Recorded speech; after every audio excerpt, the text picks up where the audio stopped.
What? That's funny. That's his version of testing.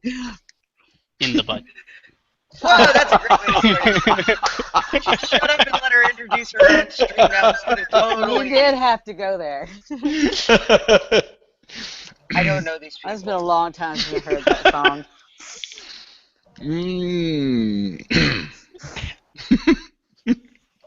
What?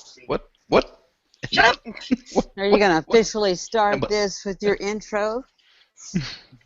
Well, anyway, there has been a lot of nonsense when it comes to Milo Yiannopoulos and the DePaul University, where some Black rights protesters just hopped on stage, snatched a microphone, and just started just blowing whistles and all that horrible shit. And it's kind of like the staff, they made some last minute changes where they told the students last minute that they have to spend $1,000 for security.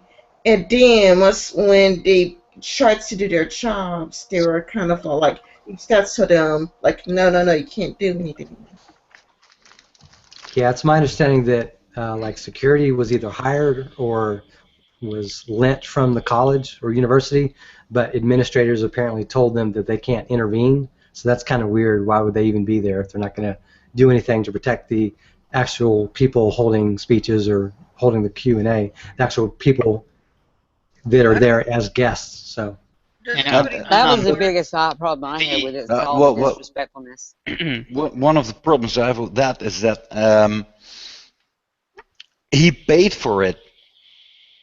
Yeah, and they didn't let them do their jobs, and he paid for it. That's the problem. There was a last-minute demand by the university for an additional $1,000 to host the event and pay for security. Yes. And the security that was brought in by, was it 2K? Yep, 2,000. 2K. Okay. So there was a last-minute demand that was met. I haven't heard 2K, but I did hear 1K. I've heard Milo say 1K. I also got 1K. Yeah. It was listed. He said it was 2,000 in an interview that he did on his show. Maybe they split it. I know he said Breitbart paid 1,000. Yeah, so they paid for additional security on a last-minute demand by the university. Otherwise, the university was going to shut down the whole thing. And then the university told the security guards, "Nope, you will not interfere. You will not intervene." And on top of that, there was a very obvious threat to Milo's physical safety made by one of these guys. Milo was trying to keep things lively. Both. Girls. Well, I remember I was watching this live, and Milo made this joke of basically the black guy who rushed on stage. Yeah, he would be hitting on this guy, and the guy got in Milo's face and started threatening him. And Milo said, okay, let's stop this. This guy just threatened to hit me. And security, please do something. And they just sat there. They sat there and did not do anything at all. Yeah, he mentioned it several times, and some other people asked, and he was like, "Yeah, tell him to do it." But the girl also did get up in his face after she took the microphone, you know, and it was enough that he had to back up. Had he not backed up, she would have struck him. Yeah. She might have. That is more of a posturing move. It looks like she did at least touch him. Yeah, it was actual skin contact, but it's sort of like I'm hitting you, but I'm not hitting you. What are you going to do about it? If you jerk back and react to that and strike somebody, you are then at fault. I do think so. Yes. It's in some jurisdictions this is assault. It's that simple. That is correct. Physical contact. Assault, Some article had the screenshot. I don't know if it was or had a picture or something. Had the maybe the school manuals or Chicago definitions of assault, and then the one for battery, and it fell under it. Yeah. And the wonderful parts of all this is that when one of the women was a white woman jumps up on the stage and they're about to remove her, right? And then they find out that she is actually part of Black Lives Matter, and they leave her on the stage. that has been reported by Breitbart, as much as they were not normally news to me, they actually did a proper fact as much as possible, telling the side from Milo's side, so it was actually really good. One thing that you always have to remember is Milo wants this kind of reaction, and he was pushing them to get this reaction, and finally they did exactly this. It is a paycheck for him in the long run, but he is trying to press some very important matters at the same time as, you know, being a capitalist. Yeah, but at the exact same time, I was surprised that Huffington Post, a general like left-wing media, actually came to Milo's defense. That's what shocked me. And I mean, this guy wrote a very good article in. Let me screen share it right quick. Don't accidentally screen share the Hangout link. I was going to read this, what it says. It says Section 12-1 assault. The person commits assault when, without lawful authority, he or she knowingly engages in conduct which places another in reasonable apprehension of receiving a battery. Yes. I think that law was broken. For sure. Just a little bit. And then the other one says causes bodily harm or makes physical contact of an insulting or provoking nature with an individual. So that's the battery. So here's the kicker. The two primary agitators of Black Lives Matter, the man was a former homeless pastor at a local church, and then the girl is the daughter of a deputy police director or something like that. So it is entirely possible that her father or mother's position prevented her from being arrested or charged with any kind of a crime because she was the daughter of somebody who's high enough level within a police department in that precinct to basically make the cops go, I'm not touching this. I'll lose my job. Also, yeah, because she was asking for it. I'll go for it. Well, I will say one thing is, Milo's fairly libertarian in his views, so he's not one to easily just throw out a lawsuit. So she would have had to physically hurt him somehow, like with a bat or something, for him to actually sue. So she also got off in that aspect through, I guess, Milo's mercy, you might say. Mm-hmm. Yeah. Yeah. Anyway, here's the article. It's kind of a lot like, this is by Huffington Post, so I was genuinely surprised that they did a pretty good job coming to the defense of a conservative. Ministers had fought against hosting the conservative events for over 3 months. As they watched the events unravel, they seemed almost relieved to see the radical protesters fulfill their wishes. The rights implications were utterly lost on them. All they wanted was a nice, quiet, homogeneous thinking campus. Gotta have that conformity. Sorry.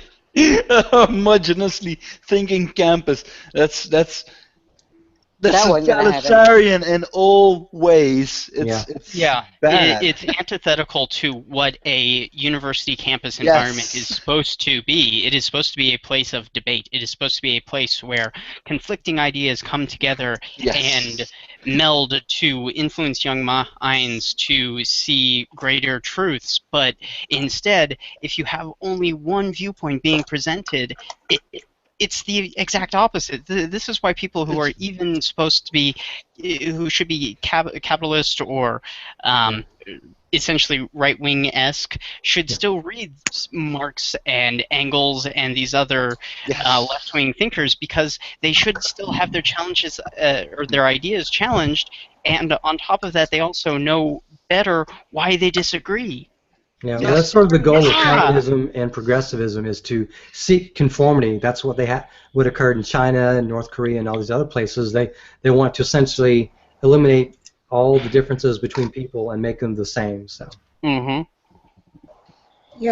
that's a bad thing. For the events, administrators had demanded that the DePaul College Republicans, the club that hosts the events, paid hundreds of extra dollars in security costs. This was a clear breach of contract, but the organizers paid the fee under the threats of cancellation.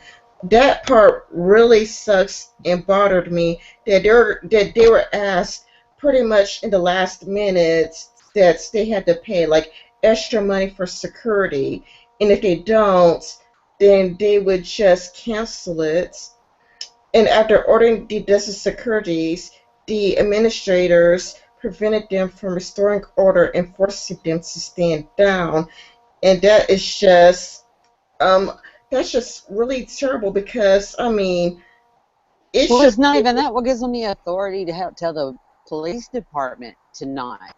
It's just like, if they're standing there watching something visibly occur, do they not have the ability to go and do something regardless of whether some administrator says, "Oh no, leave them alone"? Yeah, but it wasn't police. It was hired helps. I thought they showed up. Maybe. I Maybe don't after, know. but during the event itself, Yeah. as far as I know, it was just private security. And private security is paid for, and then they have to do whatever the one who pays for it tells them to. Well, I would think regardless It's a of who, bad it's thing. their job to handle anybody's personal safety that's there. And I know that he grandstands, and I know that he irritates, and I know that he does all those things. And I said, but let's come on. This was a very elaborate farce to embark upon if it was solely done just to cause a stink. And I just think that there's way too many people involved for that to be the case, and they were just acting like idiots. If Milo would cause a stink, he'd be certain everyone knew it. Yeah. And, you know, that was not unusual. That's why they wanted extra security. I mean, I kind of understand that. They're not the first place to issue like additional demands, like you have to leave by a certain time, or you can't stay in our campus hotel, or anything like that he's mentioned in his speeches. So they're not the first ones to have special. He's used to that, and he knows it. What's he call himself? Provocateur. He does that. Yes, He's allowed yes. to do that. He's Yeah, allowed he to is do very that, much but he a is allowed to be provocateur. safe while he's doing it just as well. And in any other, I mean, I was kind of concerned, you know, in the conflict of freedom of speech. But if you look at any other event, people have come to see an event. I would be totally pissed if I were a person there to hear someone speak, and I could not, because that kind of stuff was going on. Yeah. And any other event that's went on, they've escorted the people out. You can protest all you want to outside, but inside the event, no, you're out of here if you act up. And I just don't see how that would have violated any of their stuff if they'd have done that, because everywhere else does that. And that was the part that I had questions about, was wondering what y'all thought about that. Yeah, there's a difference between protest and disruption, and it's one thing to protest, but these people are going beyond that, actually going up on stage. I did a video on my channel a few months ago, essentially comparing this kind of activity to going to see a movie at a theater. You know, you spend your own money, or you spend your own time, and you go travel to the place with you and your family, and you find a good seat, and then it's disrupted, and then you lose that experience, you know, and that's what we're seeing here, unfortunately. So that bothered me too, because the part that really bothered me is remember when the black woman went on stage to defend Milo? She said that they wanted to be nice and let the protesters in. You know, so the protesters didn't pay a single penny. They were let in for free. I don't think they should have let the protesters in. I think they should have kept the protesters out. But they wanted to be like, you know, for freedom of speech, and they're like, well, you guys were mad that we wouldn't let you in, so we let you in, and this is what you do, and you didn't pay. You know, she clearly said, like, somewhere that they didn't pay to hear Milo, that only the college Republicans paid. So they were wasting other people's money. It's not quite the same as going to a movie. You know, it's kind of like they really did. They didn't pay a single cent, and they just disrupted for all the people who did pay. And the people who did pay were, you could say, nice enough or stupid enough. Yeah, and the thing about a movie, you know, you go to a theater to see a movie, you can see another showing of it later. The theater will generally let you see that if it's disrupted. But you're right, this is a unique event, and it's not something that can happen again. You know, these people didn't get to have the entire Q&A and get to go through that experience because of these disruptors. Yeah, exactly. They didn't let Milo speak at all, and Milo does, does Q&As and shit. So it's just terrible. I mean, I thought it was hilarious. Even ask any questions. It's not. I mean, they went on stage. They blew their whistle. And that's all they did was just blew their whistle. Then they said, "I've got all day. I've got all day. I've got all day." Dump the Trump. Dump the Trump. That's the best That's the best argument you've got. Yeah, I mean, but they proved every point that Milo ever makes. Nobody has an argument against him, so they just come up with foolishness, and they proved that point when they did that. Yeah, the money argument, in my view, is well taken, but it's not about money. It's about hindering someone. Letting someone not speak. It's the free. You infringed on someone else's freedom. Yes, you have freedom of speech, and people just don't seem to get that the freedom of speech entails that people are free to speech. Until it infringes on other people's freedoms. Yeah, and there's also very important. Yes. And there's also sort of the freedom to listen. I know that's not explicit, but it's sort of a counter to that. Yeah. You want to be able to hear the message as well, and everyone else that was there, that paid or otherwise, they would have liked to have heard the whole thing too. So yeah.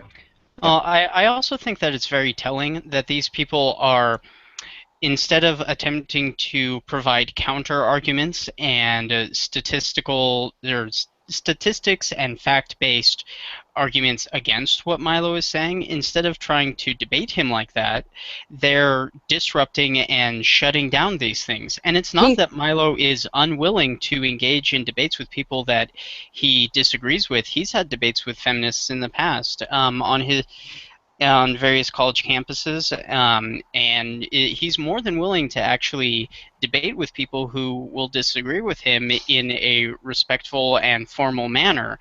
So it's not that Milo is shying. Maybe not even respectful. It doesn't matter. It doesn't matter. Well, I think that's probably why they let him in. Is let the other person who disagrees with you. Yes. Because if you keep out people that disagree with you, then what are you doing? I mean, so I think that was right to give them an opportunity to do. No. But once they acted up, it's time for you to go. Yeah. Yeah. You don't have to respect someone. You just have to listen to them, and it's a debate. And when you have a debate, someone is going to disagree with you, and you have to listen, because if you don't, well, you don't know what you're arguing. And he always says, too, that, he generally does his formats. You wouldn't watch enough of, I've watched quite a few of these, and he will generally just speak for a few minutes and say, I'm going to just speak for a few minutes, and then we're going to open up to Q&A, because we'll cover most of the material there.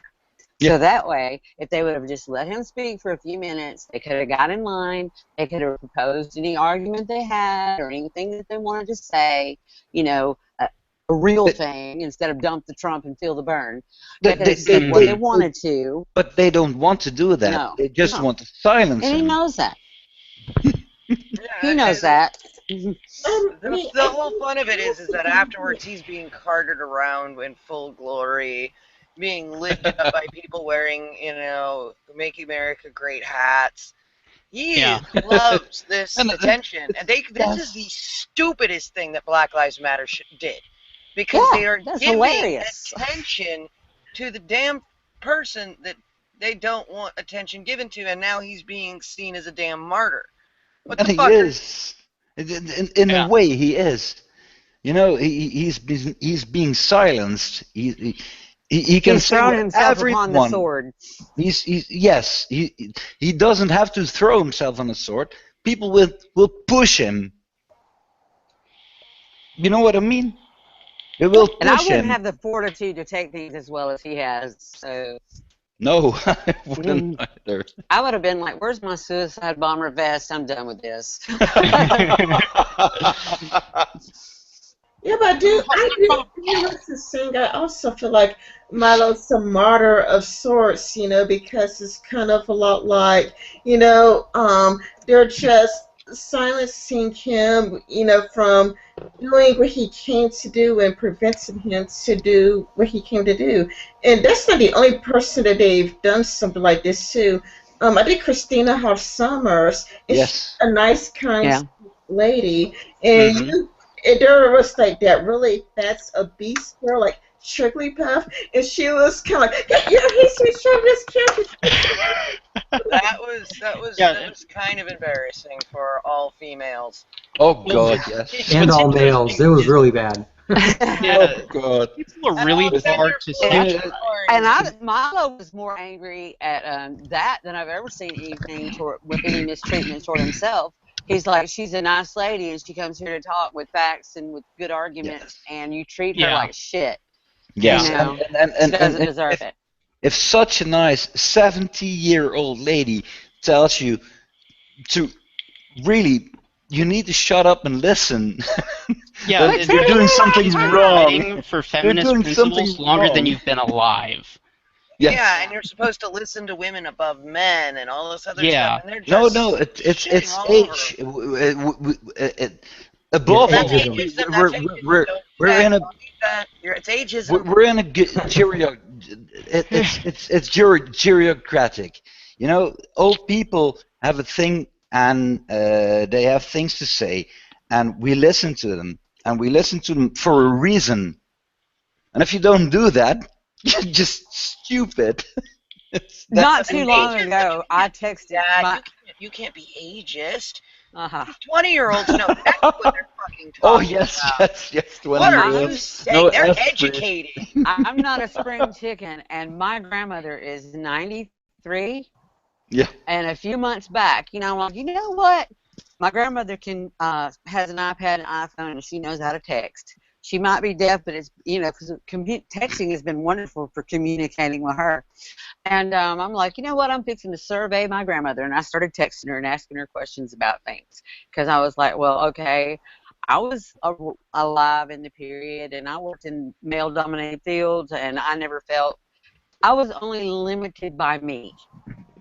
Mm-hmm. Yep. And all the women in my family were only limited by themselves. I never saw a single woman. My aunts, they all had professional jobs, My grandmother was a stay-at-home mother, and she said she preferred it that way. And, but she thought, if women were going to do the same job, they deserve the same pay and equal treatment, that kind of thing. And if you're going to put yourself out there, you better be ready for it. And I was like, "You go, woman." Yeah, but now we have someone who's lived through every bit of the feminist movement.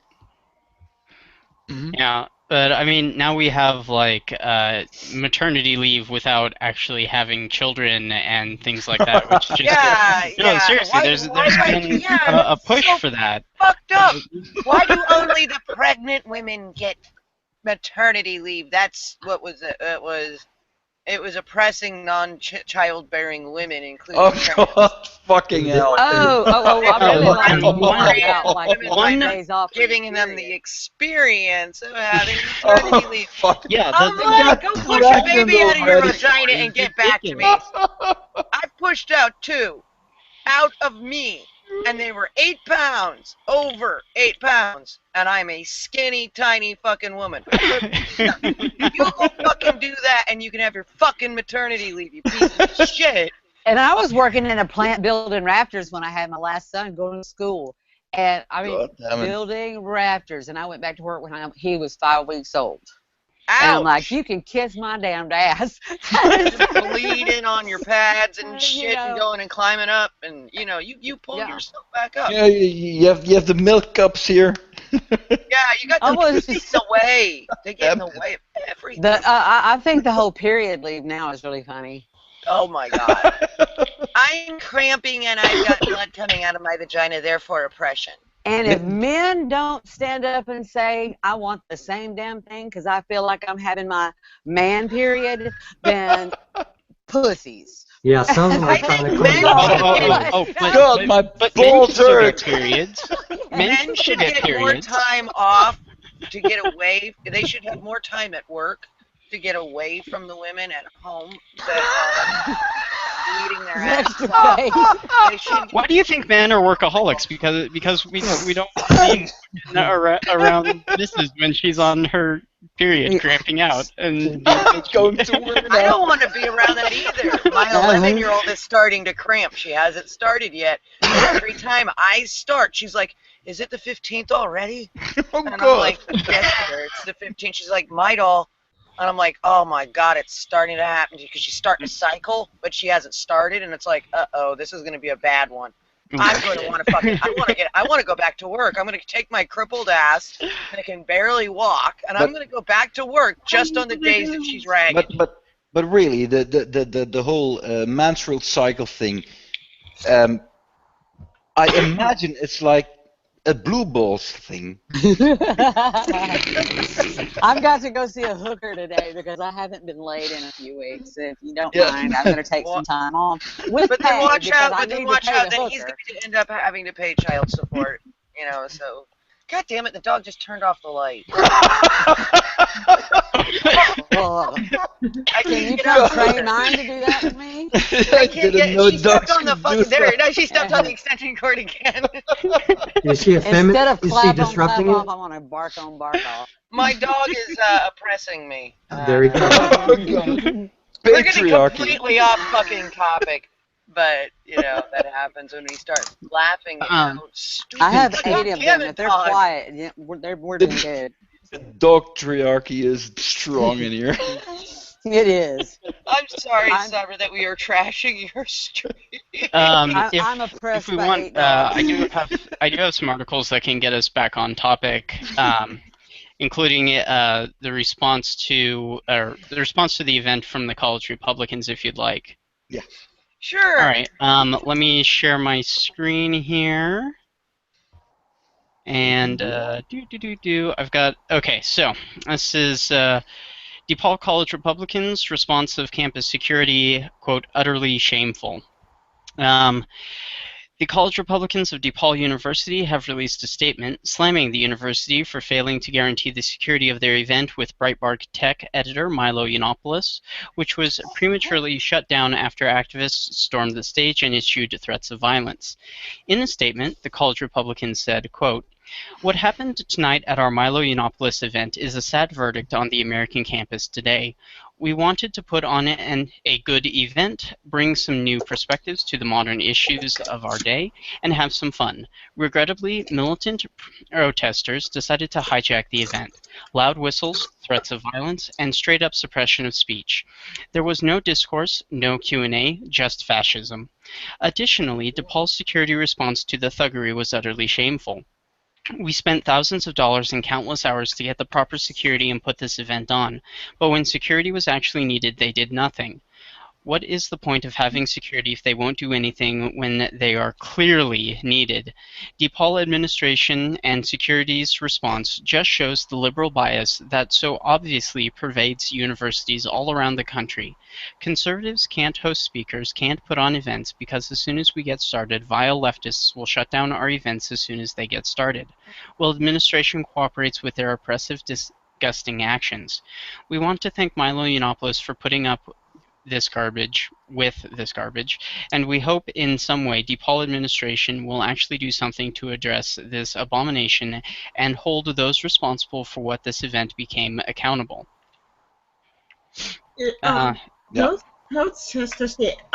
Sargon also did a YouTube video on it, and they actually violated like 3 rules. And according to the DePaul University website, they should have gotten some form of punishments, like they should have gotten suspended or something, which I highly doubt they'll ever do, because the staff were 100% complicit and told the police not to do anything, so I highly doubt that they would face any punishment.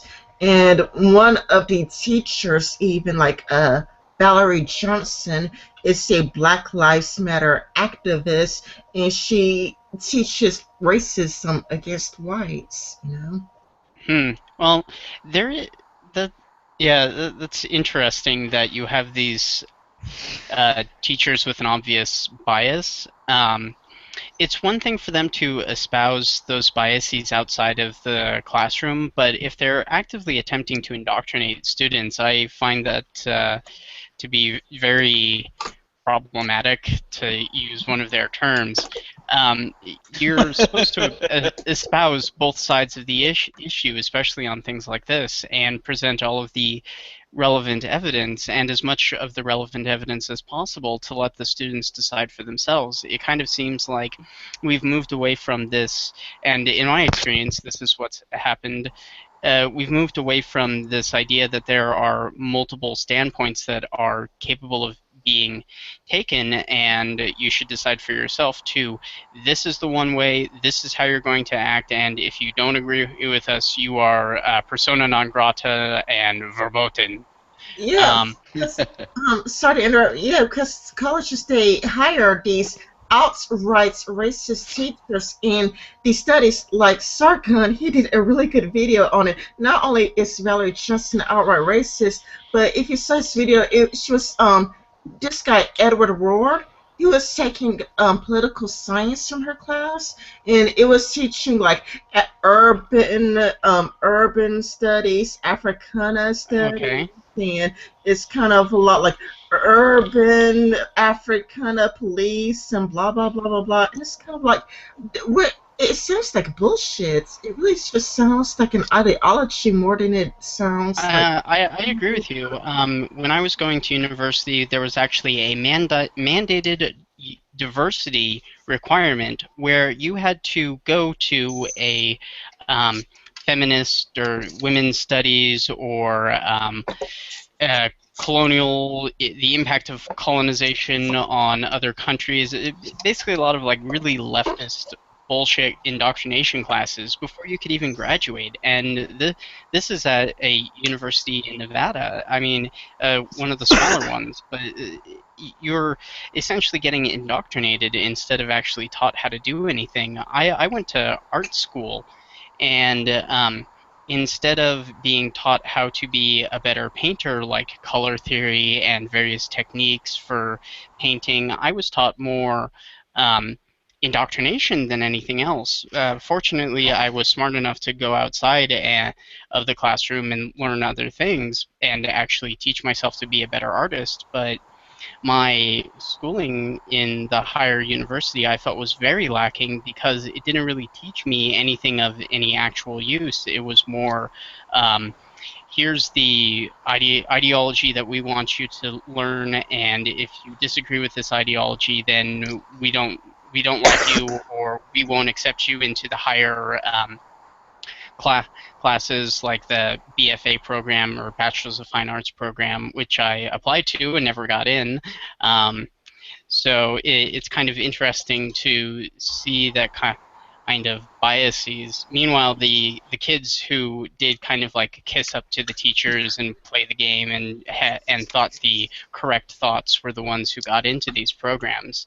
And even when I was going to school, I was starting to notice this stuff. But we're talking 4 years ago now at this point, and things have only gotten worse. Yes, home is now a place where you get indoctrinated. I mean, and this is also why I signed Sargon's petition to have this shit investigated, because I just feel like people are now going to school just to get indoctrinated and come out, religiously believing in social justice, which I just view as a religion, basically. It is a very secular form of religion. These people do act very much like religious fanatic zealots, and it's very. I see a lot of.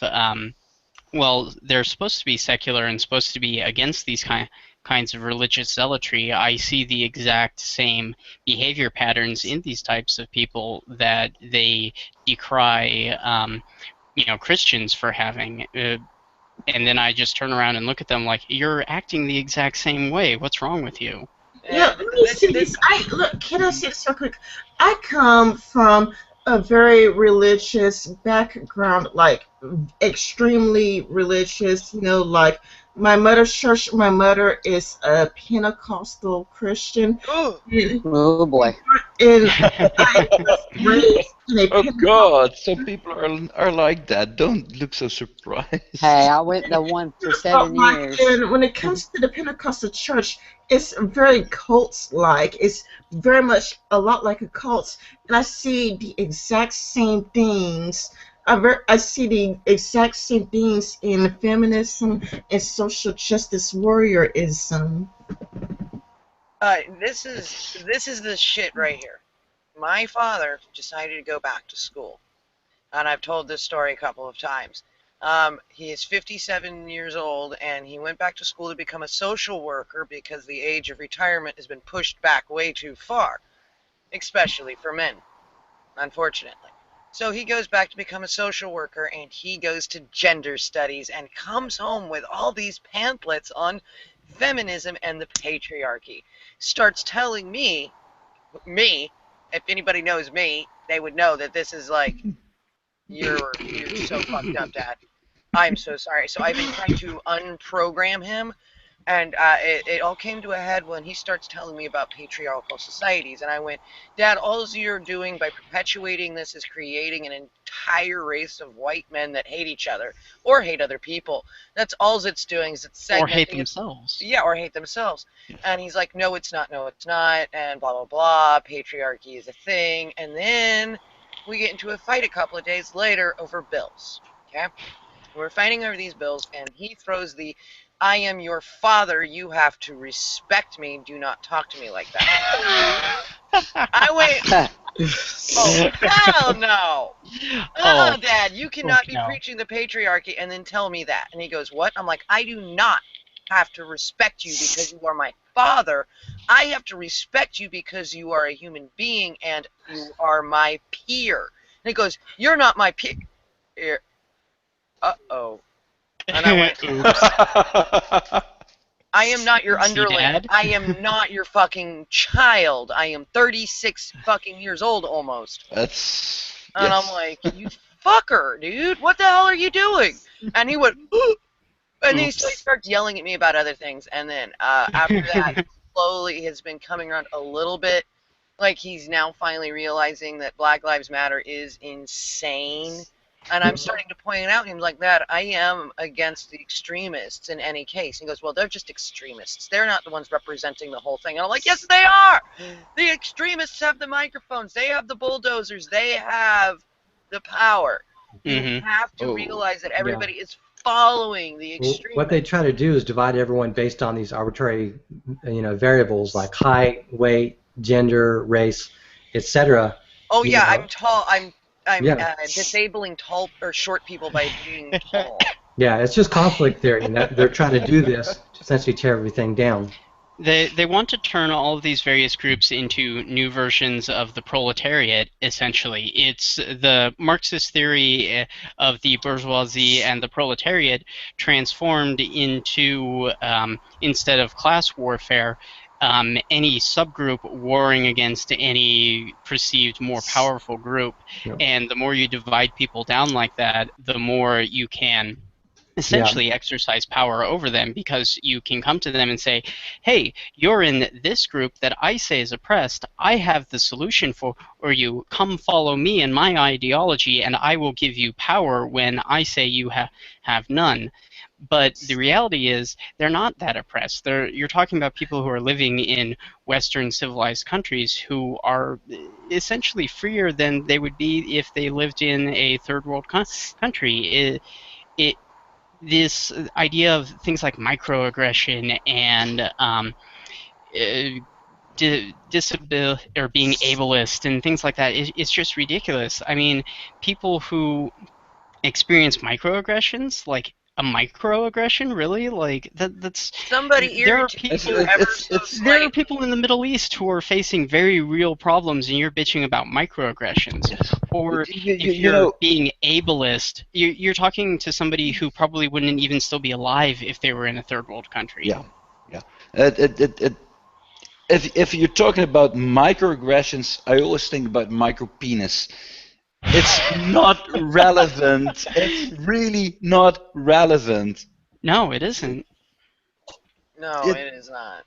And it's so disturbing to see an entire group of 20-year-old somethings that are taking the reins on all this social bullshit and complaining about such petty, tiny things when it's like you are killing all forms of communication. Yeah, these are all rich kids that have never experienced real hardship. So now they don't have any real aggression to deal with. So now they're looking for any aggression. So that's where these microaggressions come from. Yeah, it's actually a microaggression to look at somebody of a different race in a cafeteria, to look at them and follow them with your eyes. Can you imagine these people when they're done with their studies, going into the real world, getting a job at PricewaterhouseCoopers?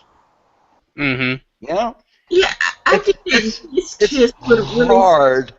I think that they would suffer a lot in the real world because they do not know how to communicate. They do not even know how to deal with people who disagree with them. And if they're going to go into business and if they're going to go and working with companies, and God forbid that they get into the White House, because they will meet people like me.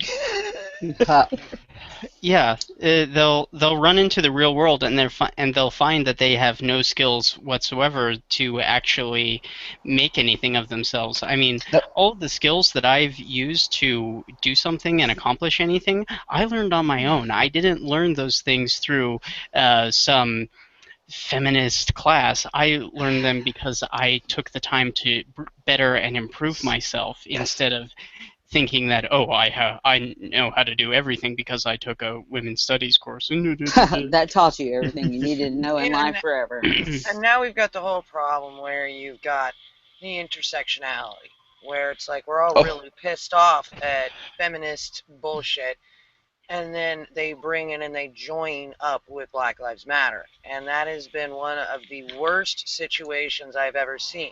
My message to feminists ended with get away from Black Lives Matter. They are making you look horrible.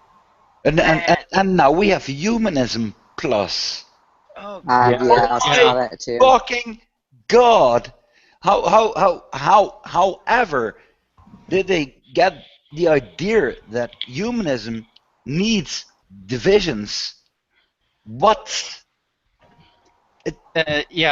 How much relevance do y'all think? It's a combination of the humanist movement meeting intersectionality, and once those two things combine, intersectionality will destroy all of the humanist ideals that have been built up. The feminism destroys everything. Is that simple? Third wave feminism. Well, it's not so much feminism will destroy anything, but it's overwrought identity politics will destroy everything. Feminism is just which is third wave feminism right now. Yes, yes.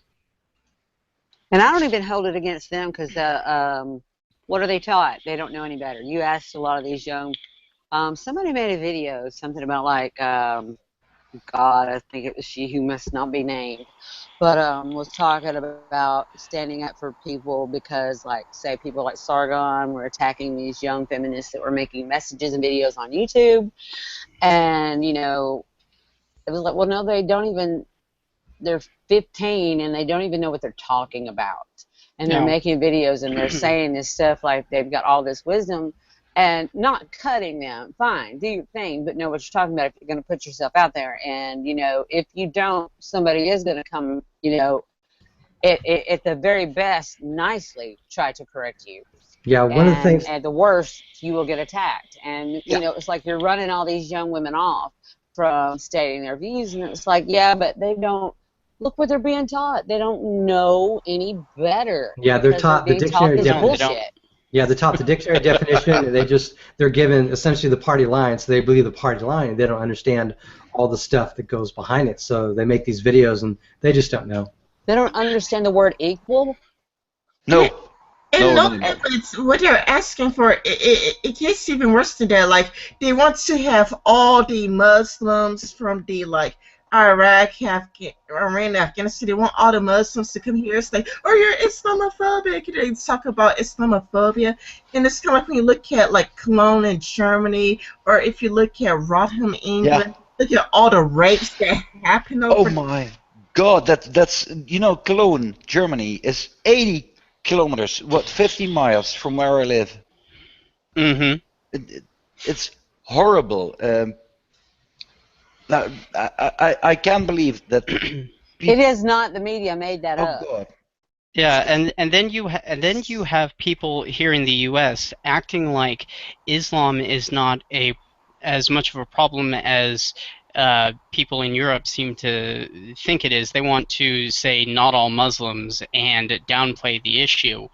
Well, not all Muslims. Yes, I mean, it's true. Not all Muslims. It is true, but when you have these separate communities forming inside of Europe that don't want to integrate, that becomes an issue. Yes, it really becomes an issue. Yeah. And if you have 30 men surrounding one woman, and 10 men are keeping everyone else at a distance, 10 men are a second circle, and 10 men are harassing a woman, you have a problem.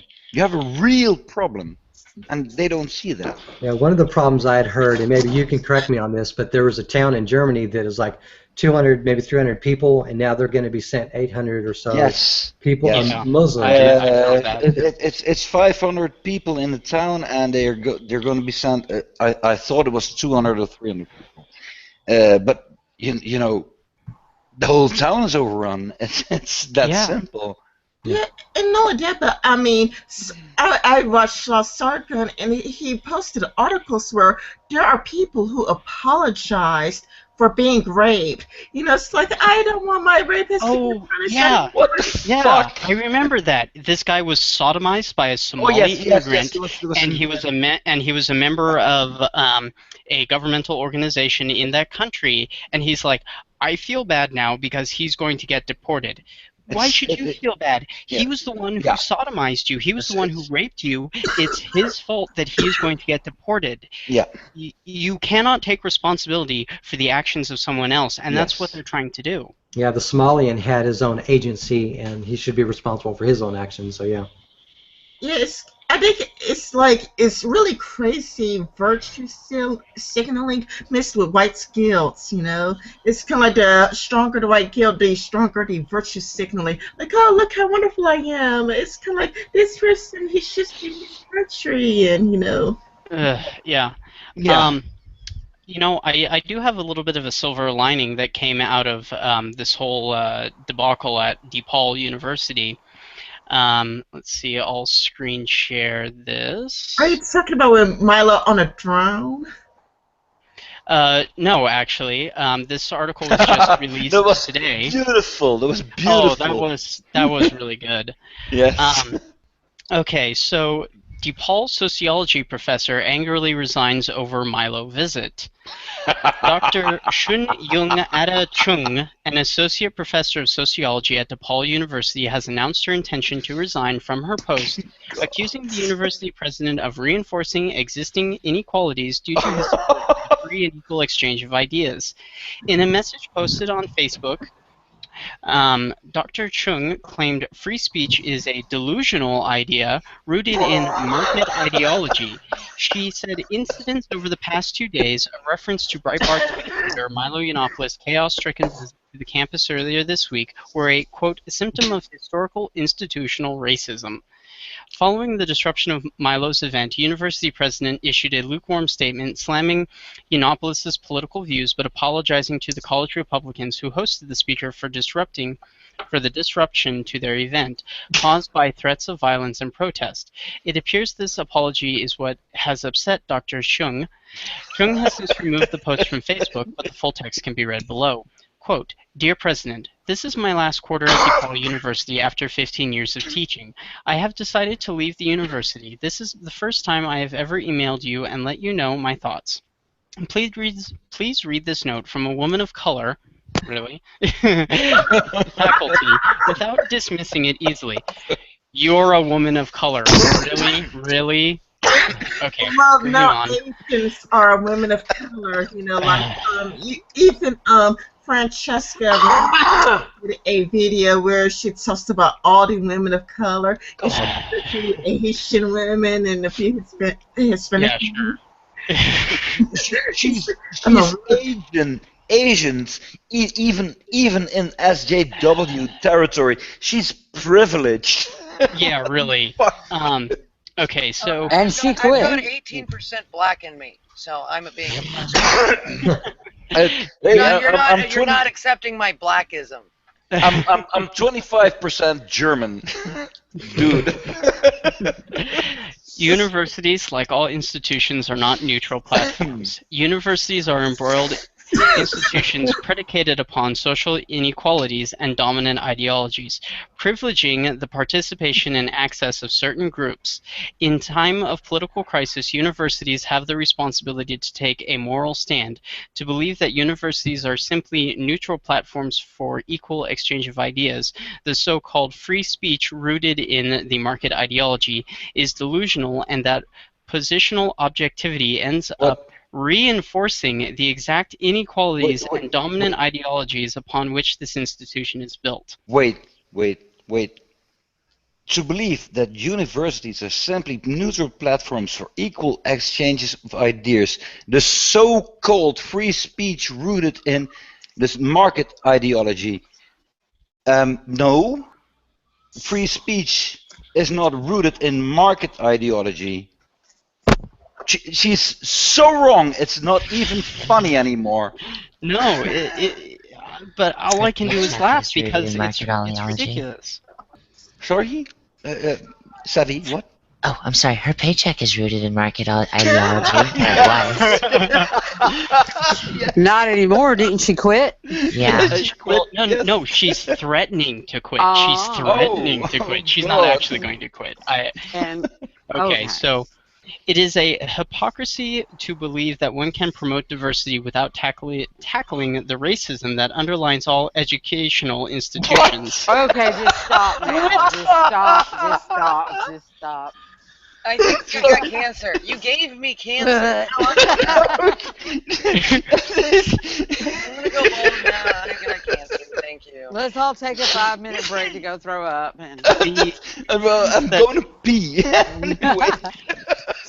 The incidents that took down as a part of the patriarchy. I need to stand up all over the toilet. The incidents that took place during these past 2 days are just symptoms of the historical institutional racism embedded in this institution. The long history of exiting faculty of color is a long-standing indication. Your handling of this case is shameful and embarrassing. I'll agree with her on that. Yeah. It is a lack of moral courage in the disguise of intellectual objectivity and positional neutrality. The views about to come out of my mouth are not the views of others on this panel, but does anybody know how to build a bomb? Yes, I do. Okay. Don't admit that. Nope, I'm not being instructed on how to build one. I just asked. I know how to. I never did. The lack of position is a position, and your chosen position is to reinforce the existing inequalities.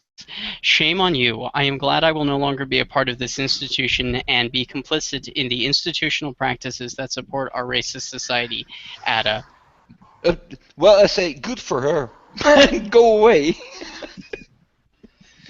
Go away, we're busy. Well, that kind of falls under one of those that a question that I wanted to ask is what people thought about the whole, and it's the same with Islam.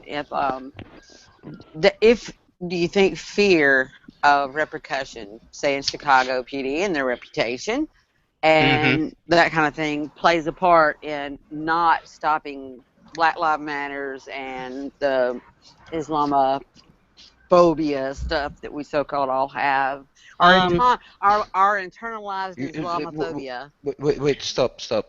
A phobia is a fear of something which is not proven.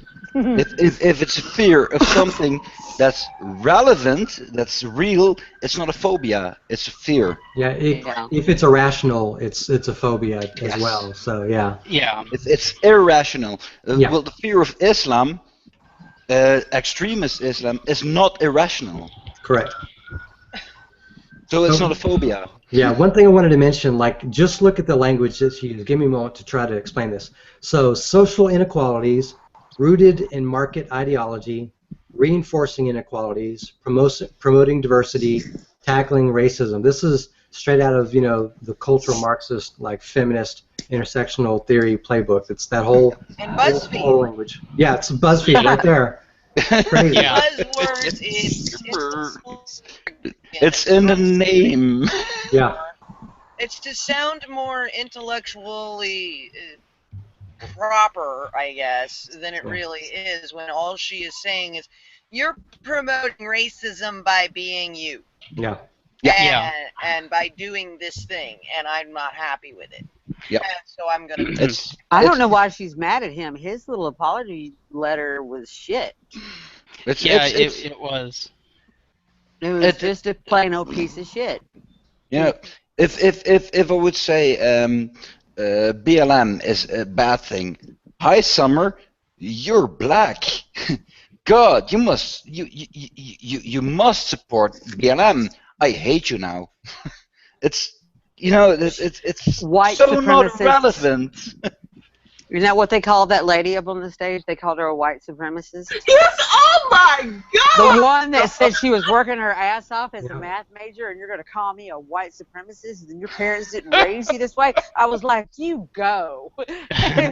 So, do you want to take a look at the Don't actual... you have to be white to be a white supremacist? I don't know. To be in that club, I don't know. No, not anymore. No, it's internalized white supremacism. Okay. Yes. She's just identifying as white. Okay, do we want to read the actual apology that was issued by the DePaul president? I read it. Go ahead. I'm going to there pee. is a very big error in what Milo said in his retort to this. There is a video that he did as an interview after this, and if my husband is watching, do you please let the dog out of the room? She is whining. Anyway, sorry. They state that Milo said that in this letter that Milo says that being gay or being homosexual is a choice, and that's what Milo has said. Oh yeah, that's Milo not. Milo says back in this interview, going, I have never said that being gay is a choice. I'd like you to show it. And I'm like, I can show it where you've said that. He actually has with said stipulations. Well. He had also said that there was no proof that there might be a gene. He said, but when they started the whole thing, I was born this way. That he did not like that. That yes, he thought there was a portion of it in his case. He felt that a lot of it was nurture, but there was no scientific study yet that proved genetically that you were born this way. So he thought it was 50-50. Yeah, but he never said. And so the only thing that they're doing is that they're taking him out of context so badly when he is simply. And I find that funny because Milo should have said this in retort. I have stated that, and not that I've never said that I've stated that we don't know. Yeah. Yes, and taken out of context. You are right. Waiting for the feminists and the Black Lives Matter and the LGBT extremists to take that part of the letter and him going, no, I've never said that, and taking even that out of context and running with it. I'm waiting for didn't he during his Facebook post LGBTQPBQRS?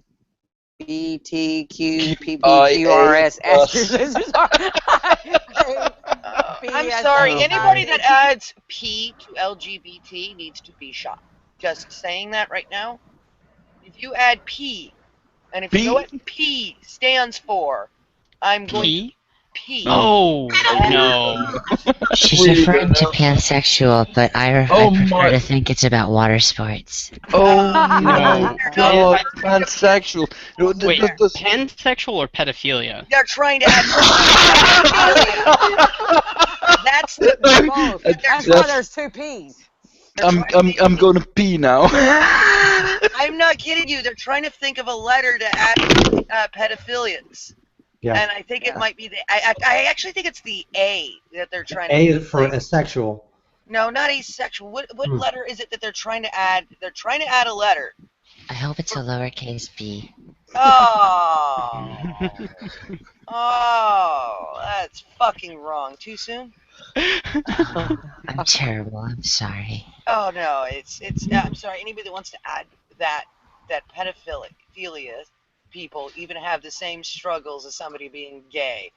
Well, Salon seems to be trying to push that narrative, and that's really scaring me. I've had conversations with people who have actually worked trying to deal with pedophiles, and some of the stories that I've heard are very scary. And the idea that should be normalized in the same way that homosexuality has been normalized, yeah, I cannot abide that. Yeah, the whole normalization of pedophilia thing has been going on for decades at this point. I know there's NAMBLA and there's been other sympathetic groups, so that's kind of been a challenge. But, a lot of, the people on the left, all right, so I essentially came from the right. I'm still pretty much on the right on economics.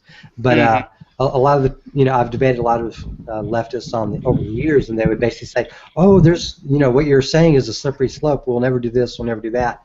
And we've been seeing for the last decade or so that pedophilia is down that line of a slippery slope. So, yeah. Like, it is what it is. Pedophile. I'm just a pedophile. I'm not a child molester. Yeah, well, exactly. Why don't you go into an institution and go get yourself some fucking help? Yeah. Stay there until you're not a pedophile. There is a little bit of trouble with that. There was an article I read a few years back, and it was a teenage boy, actually, that started realizing that he had tendencies toward, 8, 9-year-old girls. And he finally, told his mother, she took him to a psychiatrist. The psychiatrist was basically, I don't know what to do with you, I'm out. And so he found another one, but it was like he kind of started a network, and it was the whole thing of it was to support one another, but the minute you acted on it, you were out. Well, here's the thing, that's fine. That's great. You guys can do that. Don't get in the fucking LGBT. How's that? Yeah. Why don't you guys go make your own fucking group and get your goddamn help and support each other? That's fine, because guess what? They're human beings too, but you do not have the same struggles as an LGBT. No. Elemental Q. I mean, no, not. With respect, the T shouldn't be in there. That is a completely different issue to itself. Yeah, and it's oh my God. Sorry, which is why I'm happy to see people like Blair White and Theron Meyer kind of speak out against these regressives. Absolutely.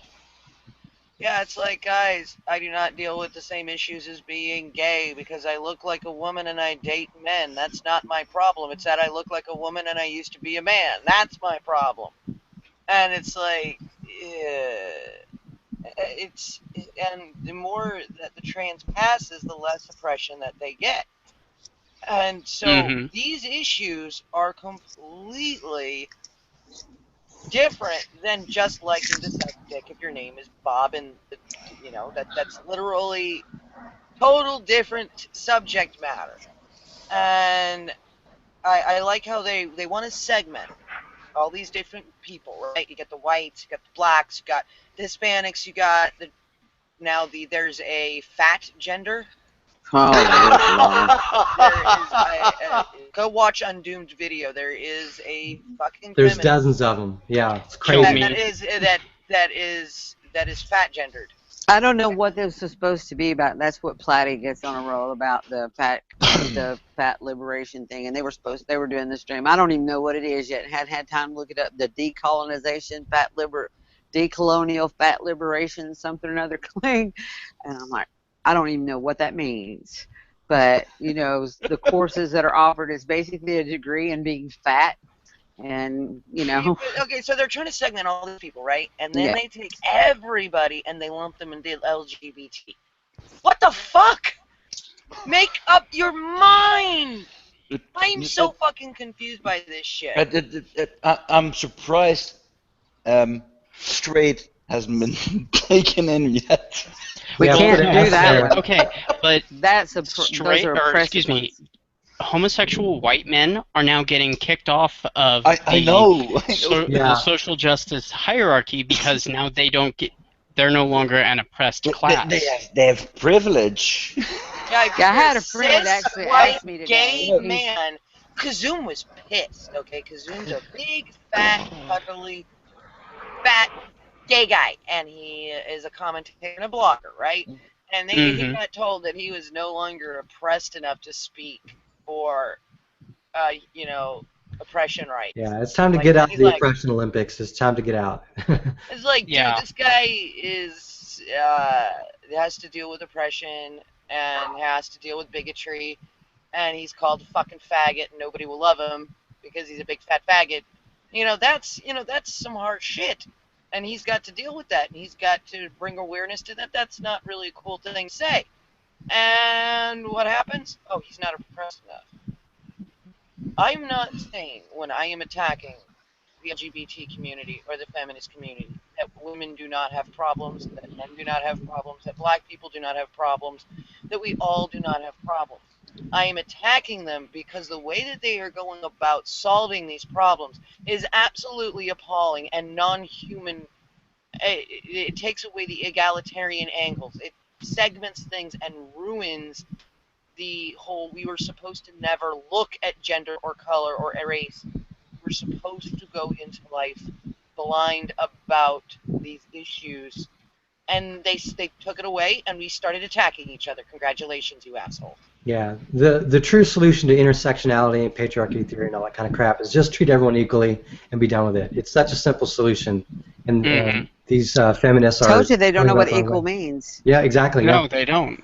I literally had people that don't keep up with this stuff don't know that these things go on. And he came in today and he was like, he said, I've been watching these videos and this Black Lives Matter stuff and all this stuff. And I hear people say, he said, I'm a white man. Is something wrong with me now? And I'm like, oh, yes, you must go die.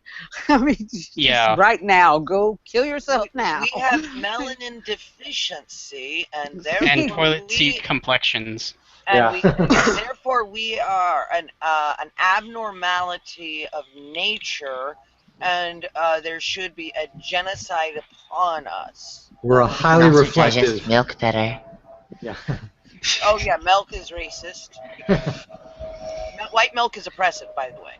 Yeah. Because being harmonized, we are pushing our harmonized lactonormativity onto the black people. White people are more lactose tolerant than black people, so therefore we're oppressing them with our white homogenization milk. I'm lactose intolerant. Me too. Oh my, actually, which makes me fucking laugh. I cannot drink a glass of milk. I haven't drank a glass of milk in a year or two. That's racist. I would puke. I would shit fire if I do that.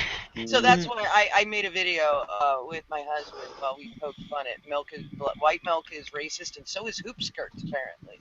I can't even drink chocolate milk. I'll burst out in boils. Soy milk. Chocolate soy milk has been my friend. Oh yeah, that's just good, especially when you're hungover. It's got a lot of nutrients and it hydrates you real good, man. Get rid of a hangover. Hangover. Sorry. Bloody Marys. That's the only thing. No.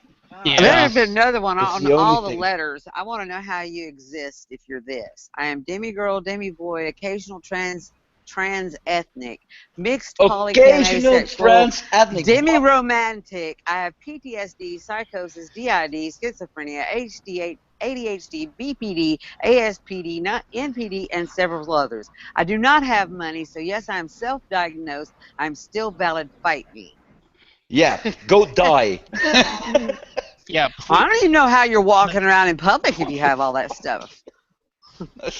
Well, obviously a different person takes each step, and there's someone narrating the whole time. Just have multiple personalities.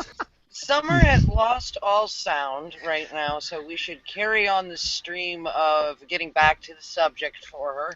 I did want to actually bring it back up to the subject. We keep saying that they don't know what equality is. They don't know what justice means. Social justice is a complete corruption of justice. We discovered this 130 years ago. Yep. Yeah. It very much is a complete corruption of justice, because essentially I go back to the George Orwell Animal Farm quote all the time. All animals are equal, but some animals are more equal than others, and that's essentially what social justice is saying. And I mean, Orwell was trying to warn people about this shit, not tell people. Not give people an instruction manual, goddammit. I mean, it's scary. It really is that people are literally I know they've had to have read, or at least are somewhat familiar with Orwell, and they just completely ignore the fact that Orwell was making some incredibly poignant points that are only becoming more poignant as they push for these things, and instead of acknowledging that issue, they just brush it off, and they like, oh no, it's not a problem.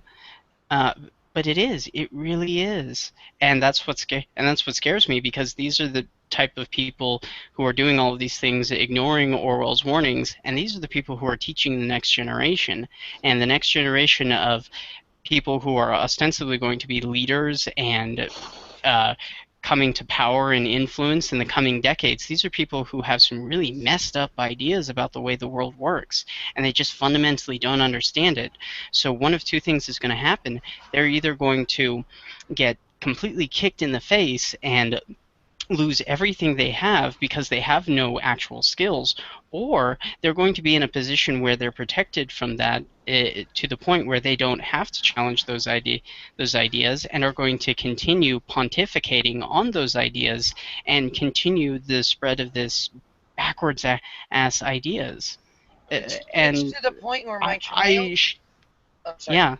Well, I shudder to think if any of these types of people ever get elected to a higher office. I think their own incompetence may actually prevent that from happening. I hope so, but then again, look at our politicians. I mean, at least in the U.S., they're not the most competent people. They try to regulate shit about the internet and the FCC and things like that, and they don't even understand these technologies, and they won't even listen to people who do. Yeah, we're going to make it so that the internets can be completely censored from the minors permanently. On one, you can't do that. You know that it's impossible to do that without monitoring every single adult's computer. It's a fact that you cannot put a buffer on the internet without monitoring every single feed that goes through. That would give the government way too much control. And now if these people that get into office later on figure out that if they use the right buzzwords, they can control all speech. And so that's why we have to use our speech now. And for instance, my 11-year-old daughter, I've been telling her what's been going on. I've been showing her snippets here and there, not trying to overflood her, right? But warning her about what's happening. And her best friend is a fucking Republican. And I'm almost thinking that that's a good thing. It's like, uh-oh, why is that that's scary to me, that is actually a good thing, because she is not getting as brainwashed. And it's sad. It's really sad. But I do have to stop her and her friend from making sexist or racist comments sometimes. It's like, whoa, no, not in this house. And I have to explain them to her. And then the mom calls me and goes, I'm sorry, so sorry, I'm a Republican, that kind of happens. I'm like, okay, but I'm going to fucking correct your kid if she starts gay bashing in my house again. And so this is all happening, and I'm warning my daughter, showing her what's happening.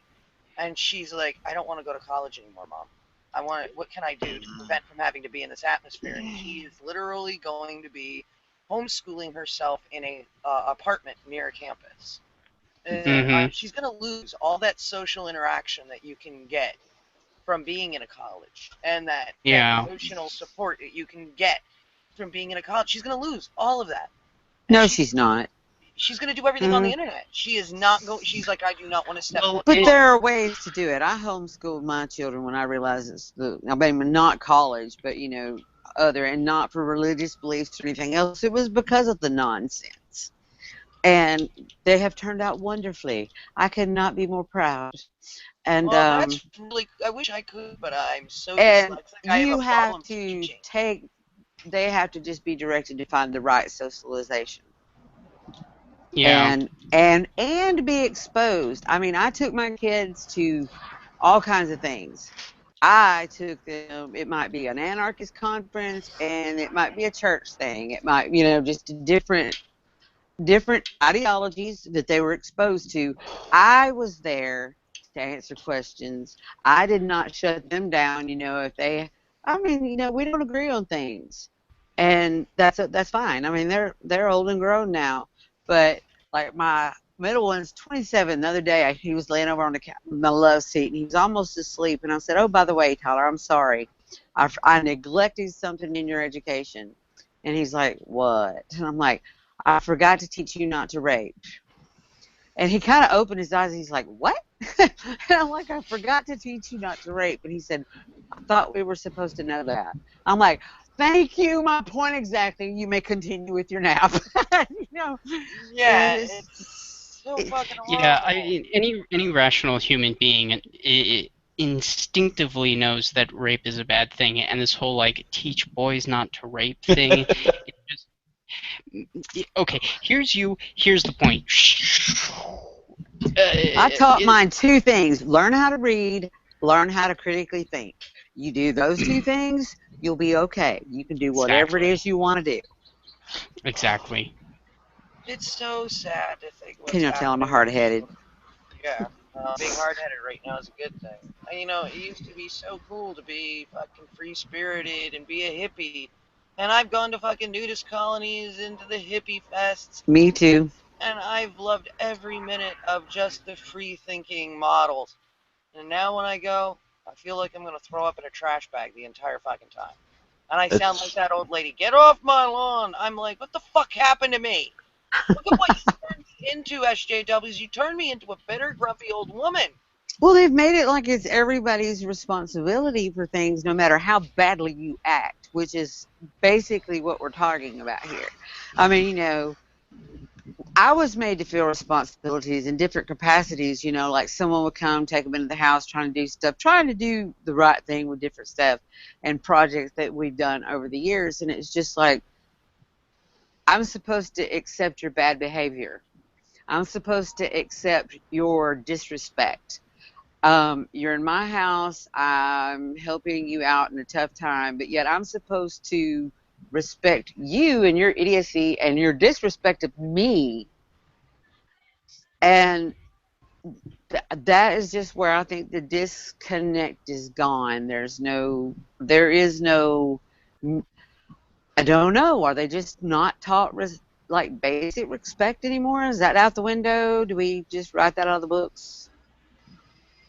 It's something that we're going to have to keep doing and keep doing and keep doing, and ignore the rhetoric that is being spread, or at least like what I'm doing, which is warn my children. My almost 12-year-old kid is scared to death of the shit that's happening when she sees it, and I'm having to be like, don't be afraid, just stand your ground, and don't let people push you into a demographic that you don't want to be in. What is she afraid of? She is a tomboy, a diehard fucking tomboy, and she is afraid of them pushing her into a demographic of either being lesbian, trans, without, like, she's afraid of that influence, where it's, oh well, you like to dress like a boy, you must be a trans, and that whole chanting, you got to be a trans now, stop being a cis, you know, that hatred of cis, which is something that I struggled a long time with before the SJW community started, because of a severe testosterone imbalance that makes me have a very deep voice. I have an Adam's apple, which I hide a lot, I am more girl now because I decided to present myself more feminine because I had children and I wanted my children to have some bit of normal crap in their life, and I am not a very normal person. And I knew that it would be the best for them to actually have a mother figure. And it was a very hard thing for me to accept that it was better for me to stay a female. The hormones would have killed me. With my health problems, I am not a very healthy person. Cancer is rampant with those hormones. And it would have just been too dangerous for me. And so over time, I accepted that it would be best to stay a female. And this is a very hard thing to deal with, having actual dysmorphia, not Tumblr dysmorphia. There goes her internet or mine. One of the Something two. happened. No, it was his internet just killed. Yeah, well, I know she said, can y'all hear me? No. So it's just like crap. Okay. Yeah, I know what she's talking about. Maybe if Summer comes back, it'll work. If she cut it out and she can come back and it'll go. I know her sound was supposedly out or something. Yeah, Summer's having technical difficulties. I was wondering too, live chat not enabled either? Live chat is enabled. I have the stream up on a separate tab. For the moment, do we want to take a look at the DePaul University president's response to this whole debacle? Please. Sure. Let me. I meant to pull that up myself, but you're. Because I doing a great feel job reading. Yeah, I feel that this is fairly relevant to what's going on and probably should be talked about. Oh, Summer, are you back? Yeah, I did insert through a new tab. The whole new tab didn't get totally word. Once I click yeah, just close the old tab that's malfunctioning, and you should be fine. Okay, so shamefaced DePaul president issues lukewarm apology but fails to say sorry to Milo. The president of DePaul University, Reverend Dennis H. Holzschneider, has apologized to the college Republicans following the tumultuous disruption of their event with Breitbart tech editor Milo Yiannopoulos yesterday. In an email to students, President Holzschneider emphasized that he disagreed with many of Yiannopoulos' views, but said he was ashamed for DePaul University when I saw a student rip the microphone from the hands of the conference moderator and wave it in the face of our speaker. Those who disrupted the speech were wrong to do so, wrote Holzschneider. Universities welcome speakers, give their ideas a respectful hearing, then respond with additional speech countering the ideas. On behalf of the university, I apologize to the DePaul College Republicans. They deserved an opportunity to hear their speaker uninterrupted and were denied it. However, Holzschneider did not apologize to the speaker himself and spent a good chunk of his apology slamming Yiannopoulos' political positions, including his denial of the gender wage gap. He also criticized the Breitbart editor for editor's provocative style, calling it unworthy of university discourse. Holzschneider mischaracterized several of Yiannopoulos' positions, for instance claiming that Yiannopoulos believes sexual orientation is entirely a choice. Yiannopoulos, however, has never said any such thing. He also thanked Chicago police and the security contractors present at the event, as well as the campus staff, despite the news that administrators instructed the Chicago police not to remove the protesters. He thanks them? Yeah, I guess. I thought that's what you said. He thanks them for what? For sitting there on their thumbs. You really don't have to do anything to be thanked. Apparently. Nevertheless, he added that university staff would be, quote, reflecting on these events and what might be learned for the future, end quote. He did not make any indication as to whether the college Republicans or Breitbart News would be reimbursed for the cost of security, a key demand made by both parties. The president's full email can be read below. I think that the guy's just being passive-aggressive. I agree with you. Yeah, like that's aggressive. Like, I apologize to that dumbass, stupid, sexist motherfucker. You know. Yeah, I'm getting that same vibe. And he has to issue something. So let me see if I can. Another one of those non-apologies. Yeah. So let's take a look at the full text. Quote, "Dear members of the DePaul University community, I am writing from France, where Fr. Yudovic and I are leading a mission trip to introduce our trustees to the life and legacy of St. Vincent de Paul, because today is a free Noble day." cause. Yeah. "A number of us are spending the day in Normandy, touring the museum, walking the famous beaches of the D-Day landings, and standing silent before the rows and rows of graves, honoring the men and women who gave their lives so others might live in freedom. I tell you this because I woke this morning to the reports and online videos of yesterday's speech by Milo Yiannopoulos and the accompanying protest. I was sorry to see it." Yeah, if he's not standing up for Milo's freedom of speech, then I'm not quite sure why he's saying all of this stuff. Mr. Yiannopoulos and I share very few opinions. He argues that there is no wage gap for women, a difficult position to maintain in light of government data. As a gay man, he has claimed that sexual preference is entirely a choice, something few, if any, BQ individuals would claim as their own experience. Might I interject something here? Yes. Does any of this even matter? Whether he agrees with his views or not? No, it doesn't. None. None. It has no relevance. And he's going on and on about why he disagrees with him when it has no relevance. Yes. Because his point of view doesn't matter compared to the treatment that went on. And beside that, government data shows that women earn exactly the same as men doing the same job. It is in fact patently illegal to pay a woman less money for the exact same job than a man. At least the research says that. Yeah. It is illegal, and any my company answer, caught doing my that answer would be has dead. been to anyone who says that, get a lawyer. Yeah. Yeah, if that's true and demonstrable, get a lawyer, sue, get reimbursed, make a big stink, but don't act like this is a systemic issue when the system clearly states you cannot pay women less than men for the exact same job. Exactly. There was the Equal Pay Act of 1967. Then Obama did another equal pay thing again, in 2015, and now Hillary Clinton saying, "Well, I'm going to fight for equal pay, for equal work." Well, she won't have to do anything now. Yeah, it's already done.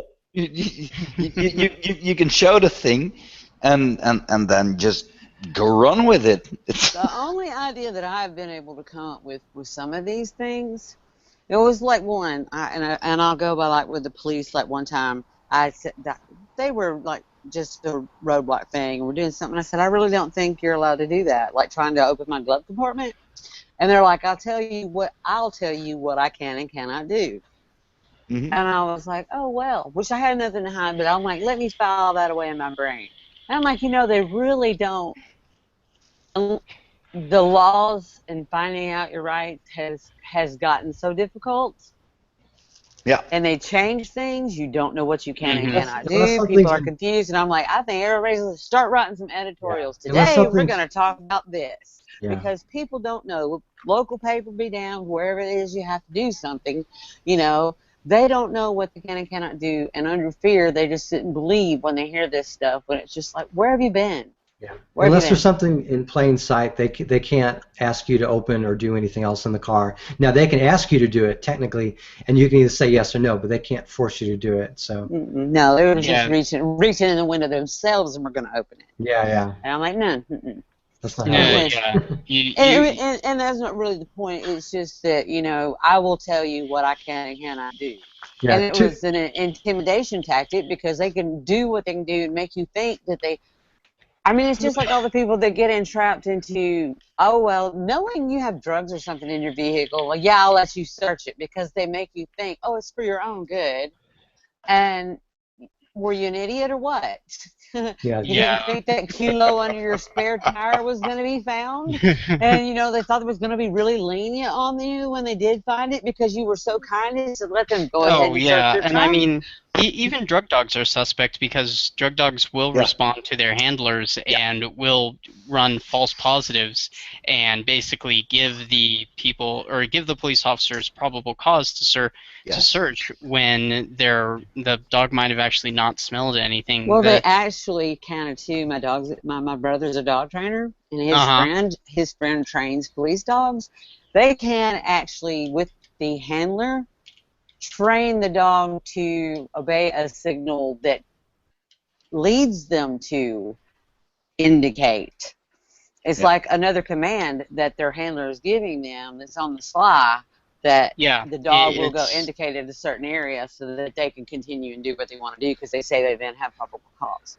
Yeah, it's a verbal cue or a hand gesture or something along those lines that would be taken as offhand and not signaling the dog, but actually it is. Let's continue. Quote, he claims that white men have fewer privileges than women or people of color, whom he believes are unfairly privileged in modern society, a statement that is immediately suspect when white men continue to occupy the vast majority of top positions in nearly every industry. Yeah, white men are the majority of the population. Of course they're going to make up the majority. Generally, I do not respond to speakers of Mr. Yiannopoulos' ilk, as I believe they are more entertainers and self-serving provocateurs than public intellectuals. They purport to be. Their shtick is to shock and incite a strong emotional response that they can then use to discredit the moral high ground claimed by their opponents. This is unworthy of university discourse, but not unfamiliar across American higher education. Wait. Their shtick is to shock and incite a strong emotional response they can then use to discredit the moral high ground claimed by their opponents. I think he misspoke. I think he didn't want to say this, but it is only claimed. They don't have the moral high ground. Yes. Yeah. They don't. Yeah. Nick, he wrote something on side check. He wrote, before we go on, I want to mention a couple of points regarding Milo. Oh, that's fine. He's still talking about Milo, so I just wanted, before we move from that topic. So no, you go for it. Go. Oh, you want me? Okay, all right. Yeah, I was going to talk a little bit about some of the things that Milo actually believes. I guess I'll talk about this point right here. Milo doesn't really care about privilege, and the only reason he even mentions privilege is to sort of ridicule it, So that probably relates to what's going on here. But one of the points brought up earlier was that Milo basically doesn't believe that there is a wage gap. Technically, he believes that as a rule there's not a wage gap, and it's all based on the choices, etc. So what you're seeing is a misrepresentation of what Milo actually believes by the person that's writing this article. So that's kind of sad. So. Yeah.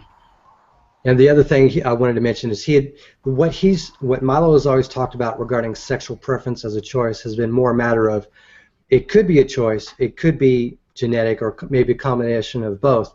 But what he finds more interesting is whether or not gender is like a social construct. Is gender a choice? Can you just one day decide that, oh, I'm a man, or next day I'm a woman, next day, well, now I'm black, next day I'm 6'5", If that is all social constructs or a choice or whatever, how is sexual preference not a choice in that case? So that's what he finds interesting, and that's why he brings up sexual preference as a choice. And people like this person writing this article or whatever, they don't understand that, and they don't care to represent what Milo is actually talking. So anyway. The whole letter, I read the whole letter.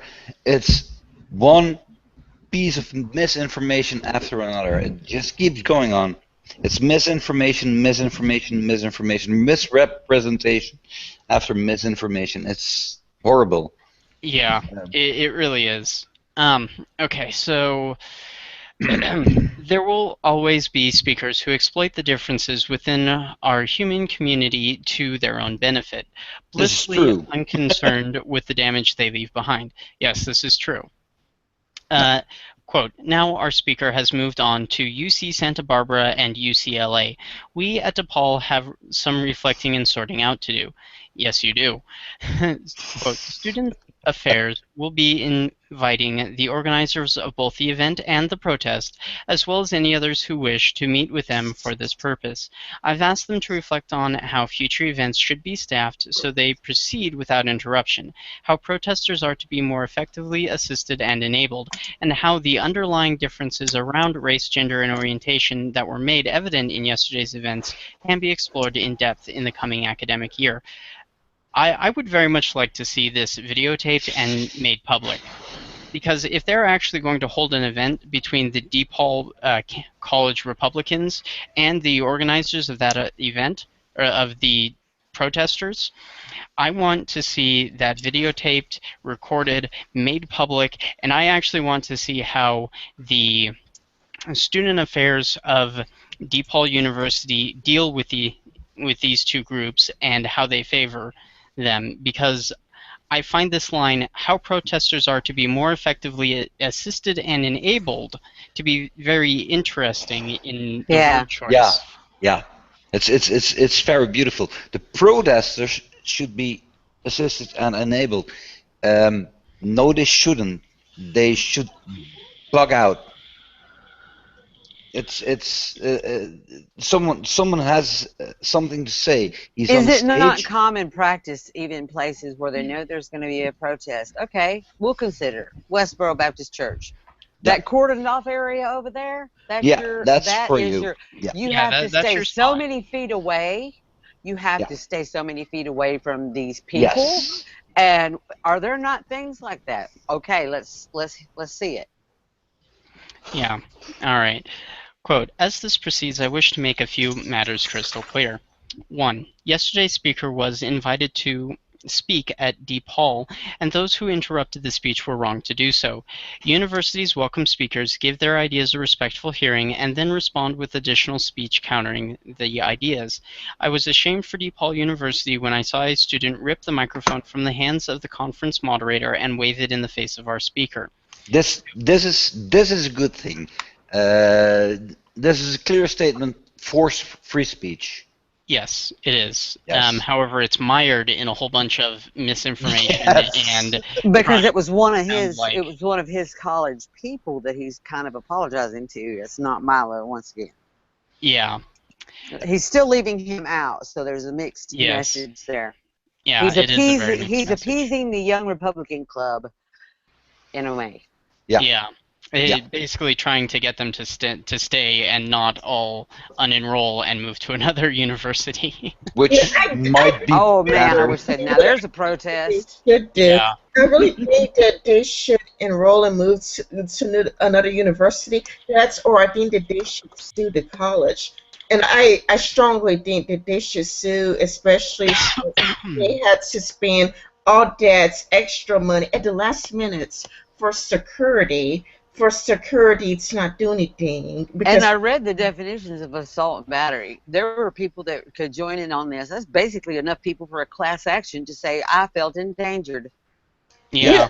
You know it, Dad, but I mean, I saw from a person's camera phone, I saw one girl, she was attacking like a security person. You could actually see her fighting security. Not only that, but if you watch the full clip, like the whole entire clip, even when Milo has left and when Milo took some people with him, there's this one woman, she was like running and she was like out to attack somebody. I don't know if she successfully attacked somebody, but you can see somebody restrained her and pull her back and like actually pull her all the way back. So I really do think that there are people who really could say that they really have a case for assault and battery.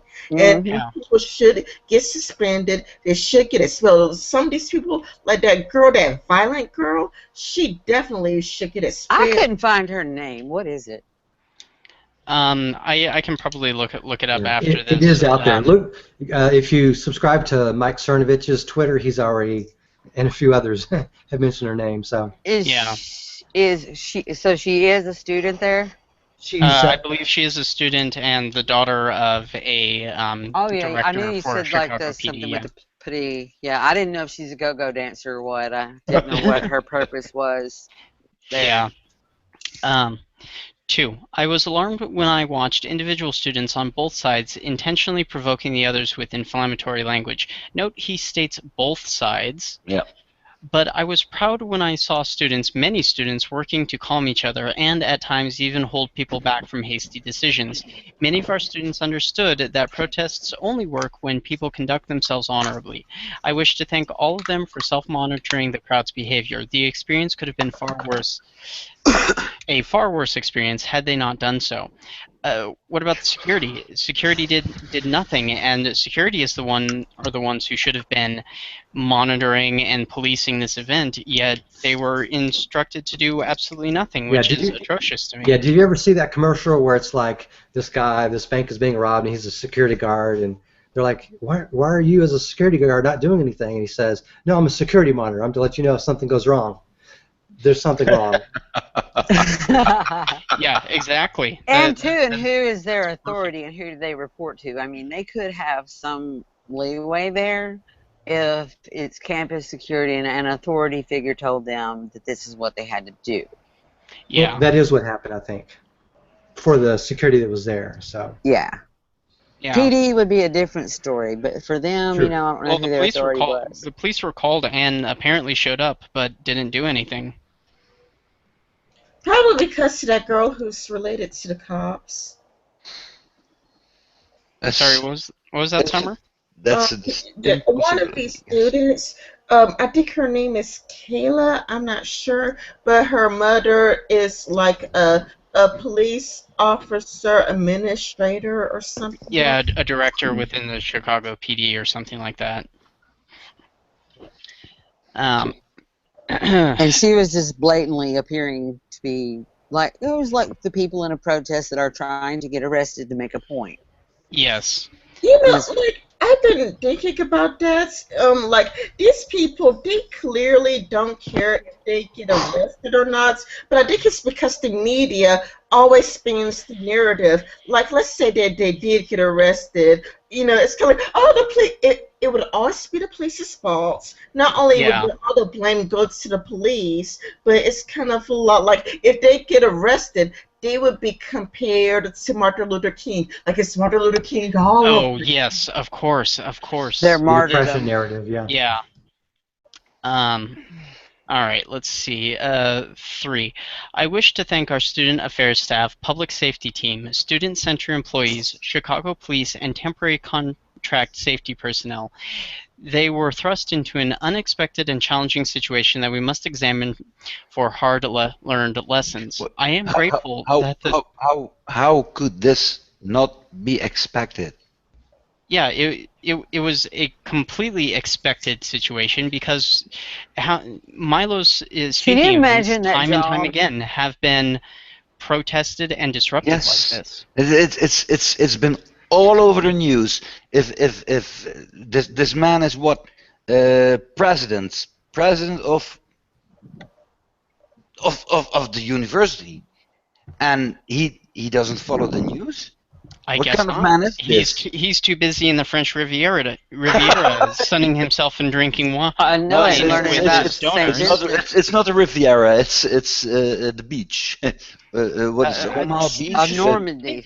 Normandy. It's a beach. It's not a Riviera. He admitted that he's currently on vacation, literally in France, and this whole letter is like, I'm annoyed that I had to break up my vacation to write this response, and now you stupid kids, why can't you all just think alike and not create problems for me? Well, maybe not even just think alike, but just behave.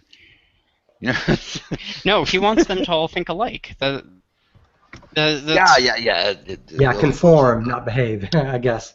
Yeah, conform. Be happy. Be non-plural. Be happy children. Yeah, just stay in your nice little safe spaces and behave and play with your coloring books and Play-Doh. That's what he wants. Yes. Can you imagine being hired for this job? Now look, we're gonna pay you, but you don't have to do anything. This is such easy money, dude. God. Yeah, where can I get that job where I get paid to be a security guard but not actually have any real responsibilities? I don't have anything for me. I could do this. Yeah, really. I could do this, and I'm a gimp, huh, man? Okay. I am grateful that the situation was calmed and dispersed without serious injury to anyone's person. I know the staff, too, are reflecting on these events and what might be learned for the future. 4. On behalf of the university, I apologize to the DePaul College Republicans. They deserved an opportunity to hear their speaker uninterrupted and were denied it. Well, there's a point he makes, which I fully agree with. Yeah. Yeah. Here in Normandy, I expected to be moved by the generosity of those who gave their lives on the beaches early on June 6, 1944. I did not expect, however, to be shocked when I realized that most of the soldiers were the same age as our students today. Do you not read history? Like, did you not know that before? Really? Maybe it's, I'm from Europe. Normandy Beach is 600 kilometers from here. We live it.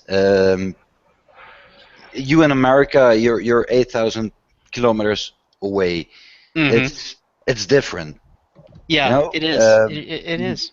I went to Berlin last weekend, and I saw things which to me are, well, part of my legacy. It's a thing.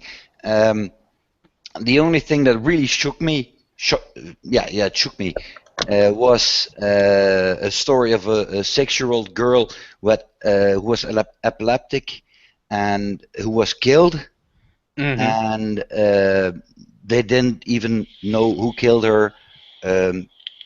It was not important enough, and that's shocking.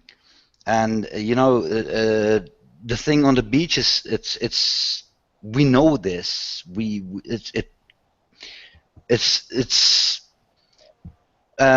were freed here in the south of the Netherlands in August '44. It's a thing. It lives for Americans. I gather it's different. Yeah, well, it's still important for us, and you want to learn from history so you don't repeat it. And unfortunately, a lot of these people are being taught to ignore history, or it's being rewritten. So.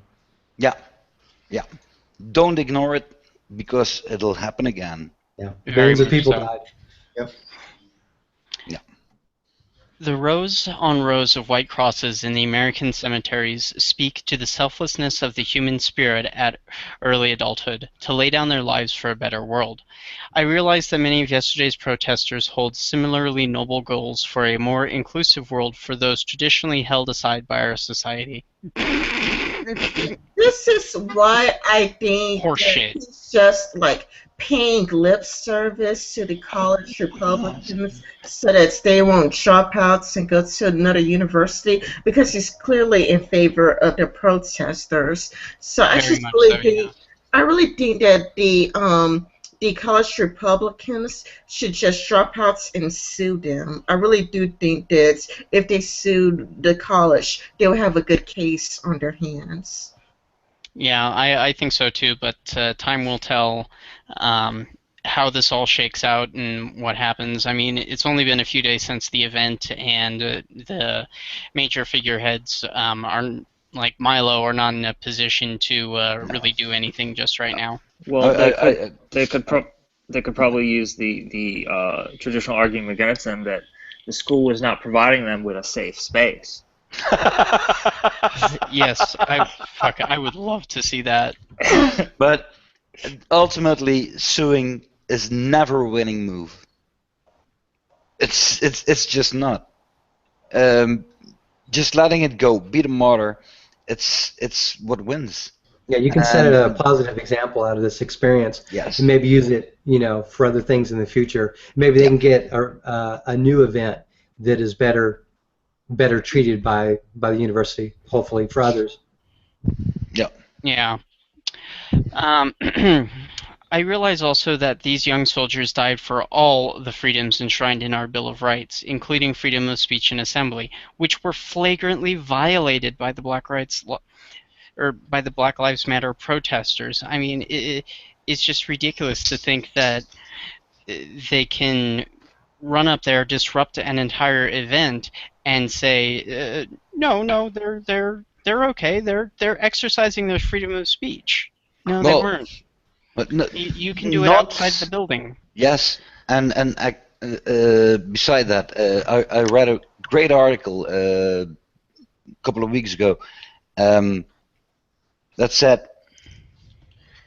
you have a couple of speakers and they're speaking, and when you're in the audience, you have to shut your damn mouth.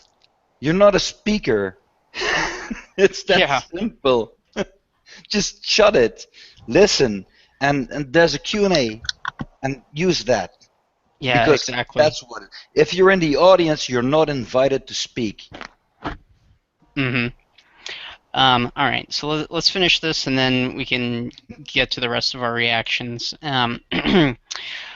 We honor their sacrifice best if we, too, remember and honor all the rights of human freedom, even as we fight for more freedom and justice for all. God bless you, Reverend Dennis H. Holtschneider, CM President. Hey, kudos. Really, you pronounce his name right. Well, my last name is Herzberg, so yeah. Ich heiße Anders Herzberg. Ich spreche kein Deutsch, aber mein Deutsch ist nicht sehr gut. Oh, stop that. Nine. Was ist das Problem? That's all I got. Ich kann Deutsch. I speak Texan. That's about as far as I can get. I'm sorry. Y'all. Y'all. So we take a vote. Bullshit? Bullshit. I call bullshit. I call bullshit. I definitely call bullshit. Bullshit. Like I said, it's lie upon lie upon untruth upon untruth. It just goes on and on and on. Appeasing, like you said, appeasing, and well, actually saying nothing of importance, really. Just going on, and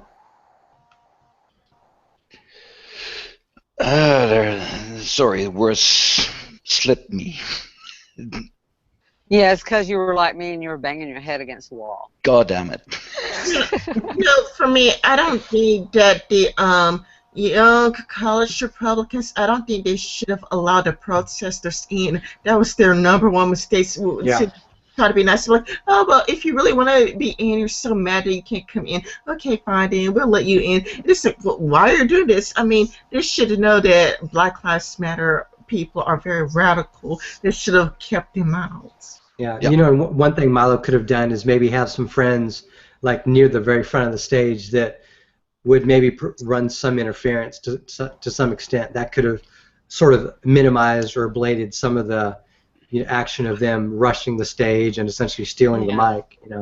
Well, there were so many that were trying to rush the stage. I was watching it live, and essentially every single person who showed up there to try and protest Milo speaking was on stage at one point, and I don't think, unless they had literally every single security guard in front of that stage beforehand, that was the only way that they would have been able to prevent that from happening in the first place. There was just too many people for them to try and get off the stage.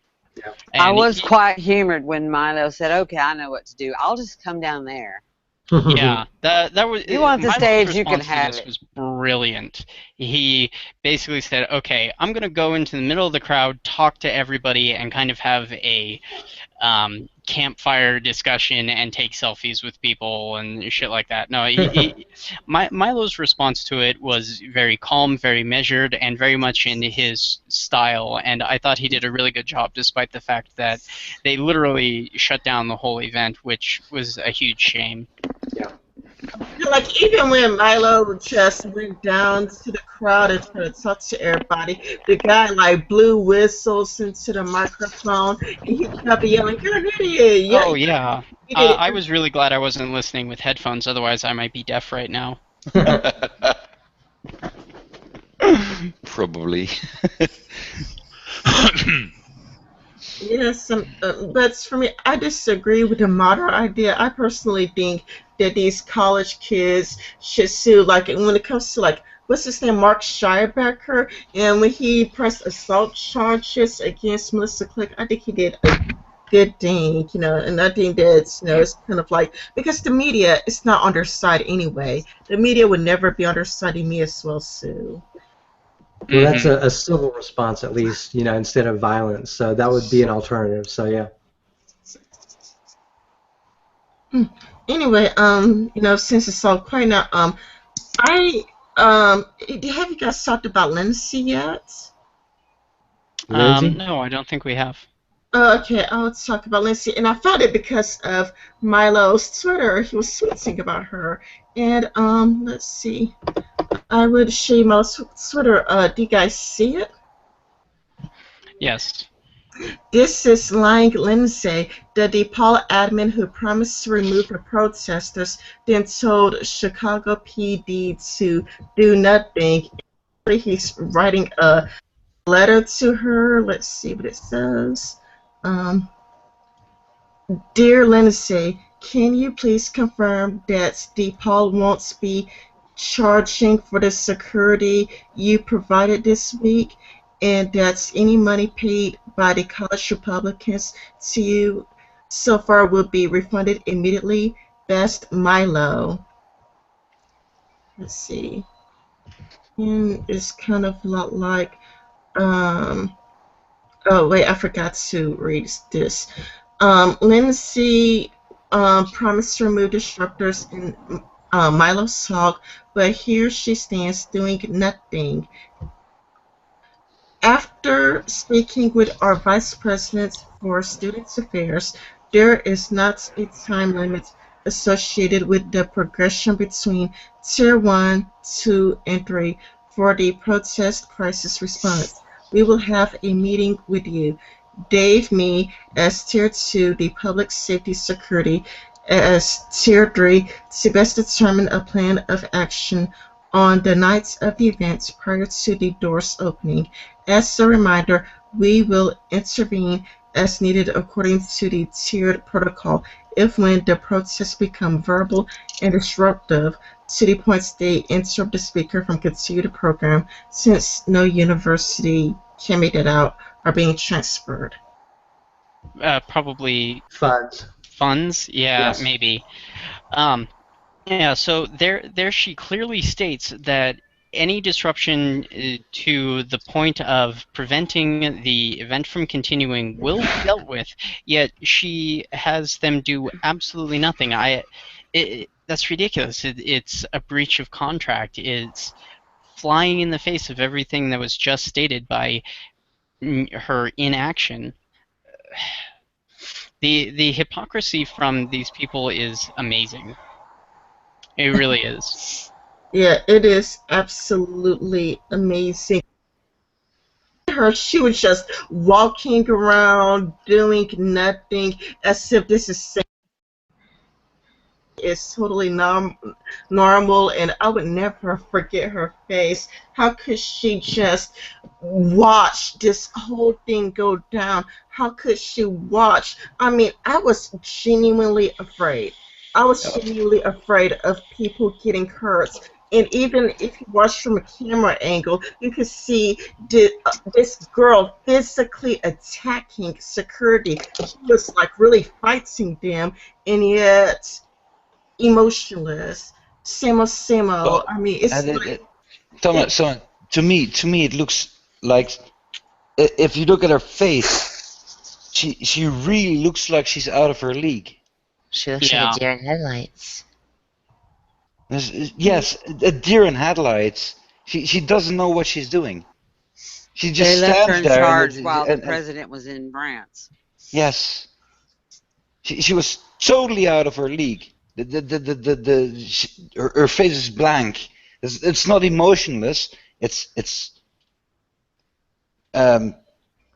she's overwhelmed. Yes. Yeah. She doesn't know what she's doing. I think it has more to do with the place and environments DePaul is. People there are clearly brainwashed. I mean, the president is clearly a brainwashed ideologue. The Johnson, I mean, even she is a brainwashed ideologue. For me, I just think that, she's just, I don't think it's deer in the headlights. I think that she is supportive of the protesters because, again, she told the security not to do anything, and security wanted to do something. They were irritated, but she was the one that told them not to do anything. I really think if you look at her face, the way she looks here, this is not normal. This is a thing. You see this look, the way she looks right now is. I do not know what I am doing. Please, nobody do anything. No, don't do anything. Please. I won't take this responsibility right now. That's her face. Yeah, but if I didn't know what to do, I wouldn't tell people not to do anything when people are like, oh yeah, we know what we're doing. Her job is at stake. Her job I wonder is at if there's stake. any statements by anybody in the security thing, even offhand, like, how they felt about that and their reputation, for that they're gonna carry for this. I don't really know. I think that would be interesting. No. Yeah, it would be interesting. The guy on the right just now, he's just laughing. Yeah. Smiling. Look at this. Look at this shit. Yeah, the guy on the far right. But I mean, the three security officers look like shit. We can't do anything almost. Yeah. Like. Yeah, we've been stopped here. Are they off-duty Chicago PD, or was that my understanding? Is that they were Chicago PD? From the patches, there's security personnel that was hired from a private company or something. Oh, private company. So somebody has police coming for them. I heard that. Oh, that's me. Sorry. Yeah, it's not at DePaul. It's the oppressing. That's me. They're always trying to get me Lucky Charms. Though I did find a rather interesting article that illustrates DePaul's radical tendencies. I'll do a screen share here.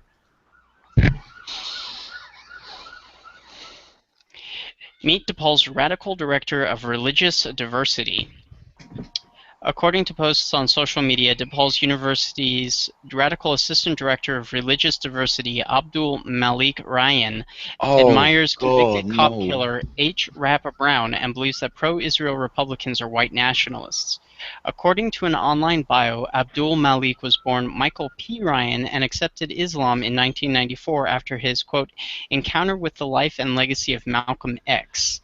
Despite appearing Caucasian, Abdul Malik regularly takes to social media to celebrate the diminishing white majority in America. Whites no longer majority in USA schools. Happy to have contributed to this milestone with my 4 children. Yes, I read that. I have bad news for all the GOPers who want to ban Muslims from entering the U.S. Already a few million of us here, and we love to have kids. If Muslim women are slaying, as many are, then they should be telling these jokes they need to convert to marry them. In response to, Muslim men need to step up their game. Muslim women are already slaying. Ryan has taken to Twitter to remind the American Muslim community of the danger of, quote, white suburbanite attitude to Muslim children. I think the offensive lyric could be embraced by non-blacks was partially jarring for some. I agree a big part of what bothers me is young Muslims who have grown up with the white suburbanite attitude. In other tweets, Ryan quoted convicted cop killer H. Rapper Brown, who shot 2 Fulton County sheriffs, killing one in 2000. The way we know we are going up is that the Prophet did become dear to us. Allah holds Islam out to us, and it is a serious thing. We are not going to stand still. We are either going up or going down. Ryan emphatically claimed that it is immoral to reject Syrian refugees or increase military spending. Not a single candidate in the Republican field with minimum standards of human decency. More of the same from our truly despicable governor. The utter immorality of this view must be mentioned more. He also challenges that pro-Israel Republicans are white nationalists. GOP candidates who do not mention Israel to get support of Jewish voters, rather a few ultra-right donors and white nationalist Islamophobes. Ooh, the diversity there. Ooh. This guy was born with 3 first names, and he talks like he was born right there in the sands. Yeah. Oh God. Yeah, no, as soon as he accepted the religion of Islam and took on his Islamic name, he became an expert in all things Middle Eastern. You take on the Islamic name and you're instantly gifted by Allah with all of this supreme knowledge of what it's like to live in the Middle East. Yeah, and experience and all that, yeah. A Duck Dynasty beard does not make you an expert in Islam. No. It just makes you look like a twat. Yeah. What annoys me is kind of a lot like people here in America. I mean, I know they're doing this in Germany, and Germany has really suffered from it, and England has suffered a bit, like Rotherham, England. But it's kind of like we are spreading, hatred for our Western values, and we're asking people from the Middle East to come on over here. And the weirdest part is it goes against feminist values. It's kind of like feminist values. It's kind of like women should be treated better, and women this. And women from the Middle East, they are having acid poured on their faces. They're getting stoned and whatnot. And we're asking men like that to come to America, and it's kind of like we're encouraging anti-Western values, and it's kind of a lot like countries really are going to suffer. Germany is already suffering with the Cologne incidents. England has already suffered with the Rotherham incidents, and it's kind of a lot like I think Sweden is now the most famous country, but it's also getting the most rape. Yeah, it's the rape capital of the world for I think several years running at this point. Yeah. Well, what are the demographic stats on those numbers of rape? Are they by primarily migrants, or are they primarily... It's not categorized as such. It hasn't been since 2008.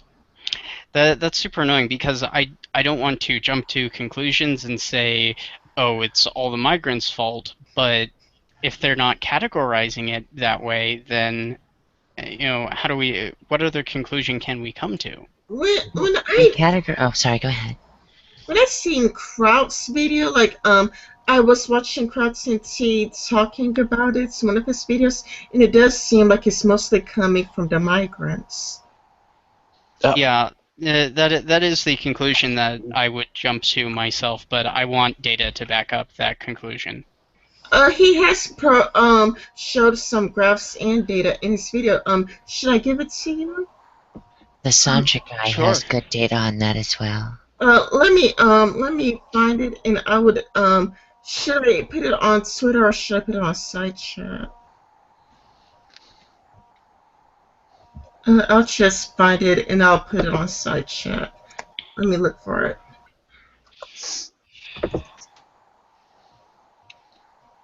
I've heard that these kind of stats can't be determined in France now because it's illegal for them to racially profile. Yeah, that's it. That's kind of scary. I mean, just from a data gathering level, that information is important. So. Yeah, I mean, there's a difference between being prejudiced and doing racial profiling in the negative sense, and just having and collecting data and using that to inform your police work. If you have a crime, a city where there's a whole bunch of crime, and you don't know who the general type of person who's committing that crime, how are you supposed to take preemptive action to police specific areas more, or look at a certain type of person, or what have you, if you're ignoring all of this data that could help you build out criminal profiles for the types of people who are committing these crimes? Like, well, racial profiling has had its problems in the U.S. Oh, absolutely. Yeah, but relatively speaking, that's like decades old, and realistically, the advantages of at least being able to categorize, get those stats are important. I think we've done a good job, with that. But yeah, we're going to have that stigma, unfortunately, for a long time. Well, I mean, Chicago has a bad rep for stuff, and that's why I kind of wondered, like, what kind of role did that play? Yeah. Like, or does it play in incidents like these? They have gotten such bad press for overdoing it and other things that they're like nothing. Well, that's part of the reason why the Chicago PD and other jurisdictions in large cities are having problems, because at least according to the statistics, blacks are arrested less often than white people, even if they commit more crime. There's actually a discrepancy between, black people in these urban cities just generally commit more crime, but relative to that, they're arrested less. So that's had an impact in crime-ridden areas.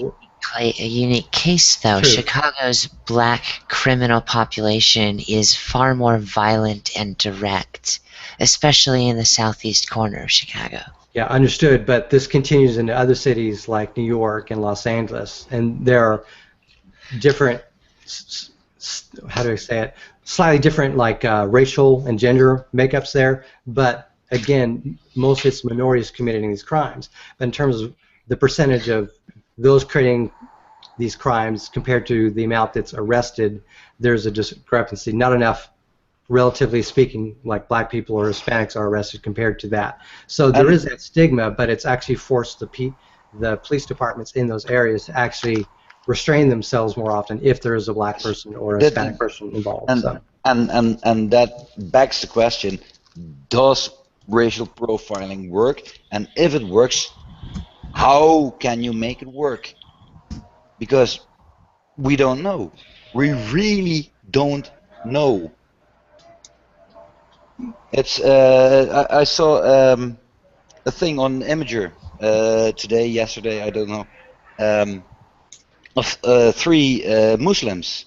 They were all called Ahmad, was the last name, and they were all called out on an airport. They're going to start a boy band because what else can you do? Racial profiling doesn't seem to work at all. So, what do you do? How do you do it? Well, I think the underlying solution is still to just treat everyone equally, but the problem with this sort of cultural Marxism and intersectionality and all this kind of stuff is it basically forces people to treat people differently based on gender or race or whatever, and that's the wrong way to do it. If someone's committing a crime, it doesn't matter what race or gender, etc. they are. It matters what they're doing and who they're doing it to. So that's what we have to all guard ourselves against. I've never been a fan of the term egalitarian because it's had like roots in communism, but that the meaning for the word has organically changed, particularly with people like Sargon of Akkad and others using it in a different context. It's equality of opportunity, not equality of outcome. Mm-hmm. Because for now we know humanism is stained. Yeah. So we have to use egalitarianism. I call myself an egalitarianist because I believe, indeed, that everybody should have the same opportunities. That's what capitalism says. You should have the same opportunity. That you don't guarantee get the same outcome, but you have the same opportunities. It should be like that. Capitalism doesn't. Well, let's say that if you tell this to an American capitalist, they will laugh at you. Really laugh at you. Yeah, that would be me. But well, yeah, one of the things I find interesting is they keep adding plus to everything, but why does that seem to just subtract from everything? It doesn't actually add anything to it. Humanism plus is going to go the same way atheism plus. Yes. Unfortunately, so. Yeah. Yeah. Everybody's going to get an irrational fear of the plus sign. Yeah. That may be a good thing. I have a plus sign phobia. I'm sure there's another word for it that's better than plus sign. Plusophobia, I guess. Yeah, I mean, the plus sign indicates that we have accepted intersectionality theory into our conceptual framework, and therefore we shouldn't no longer be listened to. You know, double plus on good. Double plus on good. That's it. Thank you, Savvy. Maybe you can cancel it out. Humanity plus plus or humanism plus plus. Maybe that'll plus plus plus. Yeah. You know when you do like read something and it'll have footnotes and they'll use like different symbols and they run out and they've got plus plus plus plus plus plus plus cross. Plus. The funny thing is if you have programming languages, plus plus means plus one. Plus means nothing. It stands for nothing. Well, I know. Plus what? Plus what? Well, I know what they'll add to LGBTQ, etc. They'll add a plus at the end of it. Make it all better, I'm sure. Yeah. Well, if it was plus plus, it was plus one. That's right. That sounds like a dinner reservation or an RSVP plus one. Yeah. Or a very open marriage. In the chat. Marriage plus. Yeah, that is. No, marriage plus plus. Oh yeah, because otherwise plus is nothing, and that would be me. Well, plus. Those LDS Mormons in Utah are already practicing plus. In the live chat, Beach has, we don't do pre-crime here, or we're not supposed to. What do y'all think about that? Give us time. We're working on it. Yeah, I mean, with algorithms and machine learning, it is entirely possible to begin to predict someone's predilection or the likelihood that they will commit a violent crime or something along those lines. Well, shit, I failed that algorithm a long time ago. Yeah, well, I openly admit that. Yeah, given enough data, you can create fairly predictive models, but you know, the problem is when you start using those models to say, well, you're going to commit a crime, and we know it with like a 95% accuracy, and you know, we're going to use that to just go ahead and you know, arrest you now before you do anything. Yeah, that is something that I'm afraid of as well. Pre-crime. The statistical odds of committing a crime are high, so we're going to arrest you. If that were the case, I'd be in jail the rest of my life. You know, that's why I'm on that list. I'm there, so, you know, come on. Yeah, you know, that reminds me of this dystopian anime called Psychopaths. Yes, I've been watching it. I've seen both scenes in the movie, and when it comes to psychopaths, it's basically they could predict when you're gonna commit a crime before you actually commit it, so they arrest you before you actually do anything. Yep. I don't like that. No, pre-crime. What was the film? It was Tom Cruise. Minority Report. Yeah. Well, I have to make my... Oh, sorry. That's the idea that somebody could just arrest people before they actually do anything. Like, computers going, yeah, arrest these people, arrest all these people before they actually do anything. That wouldn't in itself be a bad thing. You know, arrest someone before they do a thing, okay, convict them for things they didn't do yet, that would be a bad thing. You know, if you can make sure a crime doesn't get committed, that's a good thing. Yeah, instead of innocent until proven guilty, it's innocent until they've actually guilty of doing anything. So that's kind of there.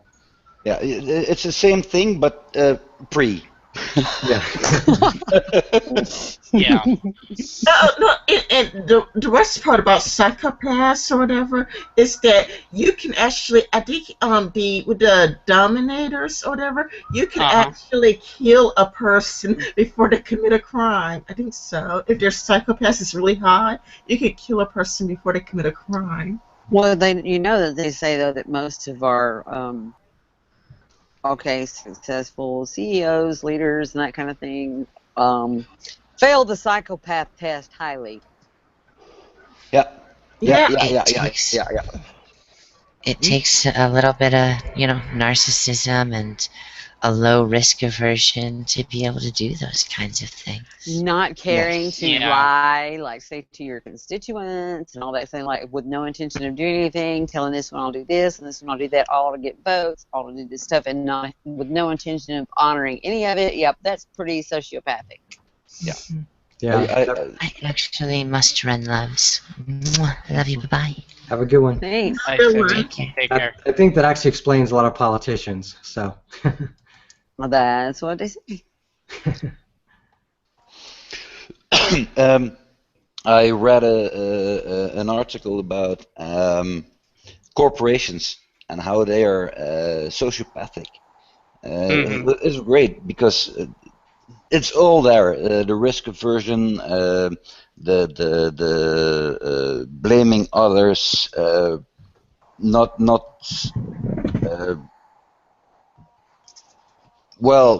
just not being there for society, just getting their own thing and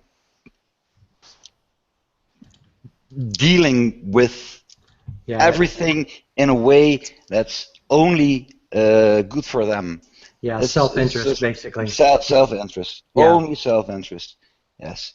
And really, humans are all pretty much self-interested. It's just, do you do something that's so self-interested that you end up hurting others?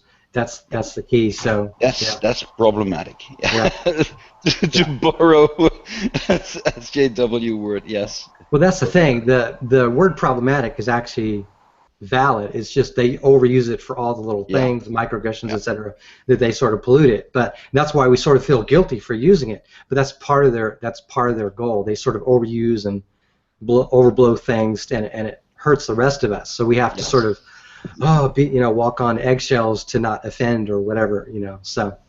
Well, we shouldn't be afraid to use the word problematic. Problematic is just a word like any other word. It's just it gets overused that it annoys people, but there's something wrong with the word. Yeah. Same thing with the word oppression. There are legitimate people that are oppressed. If you're a woman in Syria, for example, it's very likely you're going to be oppressed. If you're a woman whose daddy paid for your Ivy League college, it's highly likely you're not oppressed, and so that's where the issues come from. So. Yeah, but we shouldn't allow them to steal the word. We should take the word back from them and use the word correctly, the way it's intended to be used. Yes. I've been calling for a reclamation of the word misogyny because it has lost all its meaning. Misogyny means like the hatred of women. True. Not every little thing that might possibly make the super duper feminist feel uncomfortable. That does not mean misogyny. Same thing with rape culture. There are legitimate rape cultures out there, but it's not typical in the Western world. So rape culture, the real meaning of it has nothing to do with the Western world, especially college campuses. College campuses, on average, are safer than the outlying cities. Yeah. I mean, I think it was Sargon who I first saw pull up some of these numbers, and the college campuses themselves are demonstrably safer in regards to the prevalence of rape on them. And I mean, there are other issues that I could bring in there and talk about, but just in general, college campuses are pretty damn safe places. Yeah. Should I play a cross video that talks about Muslim migrants, or do you want to do? Yeah, sure.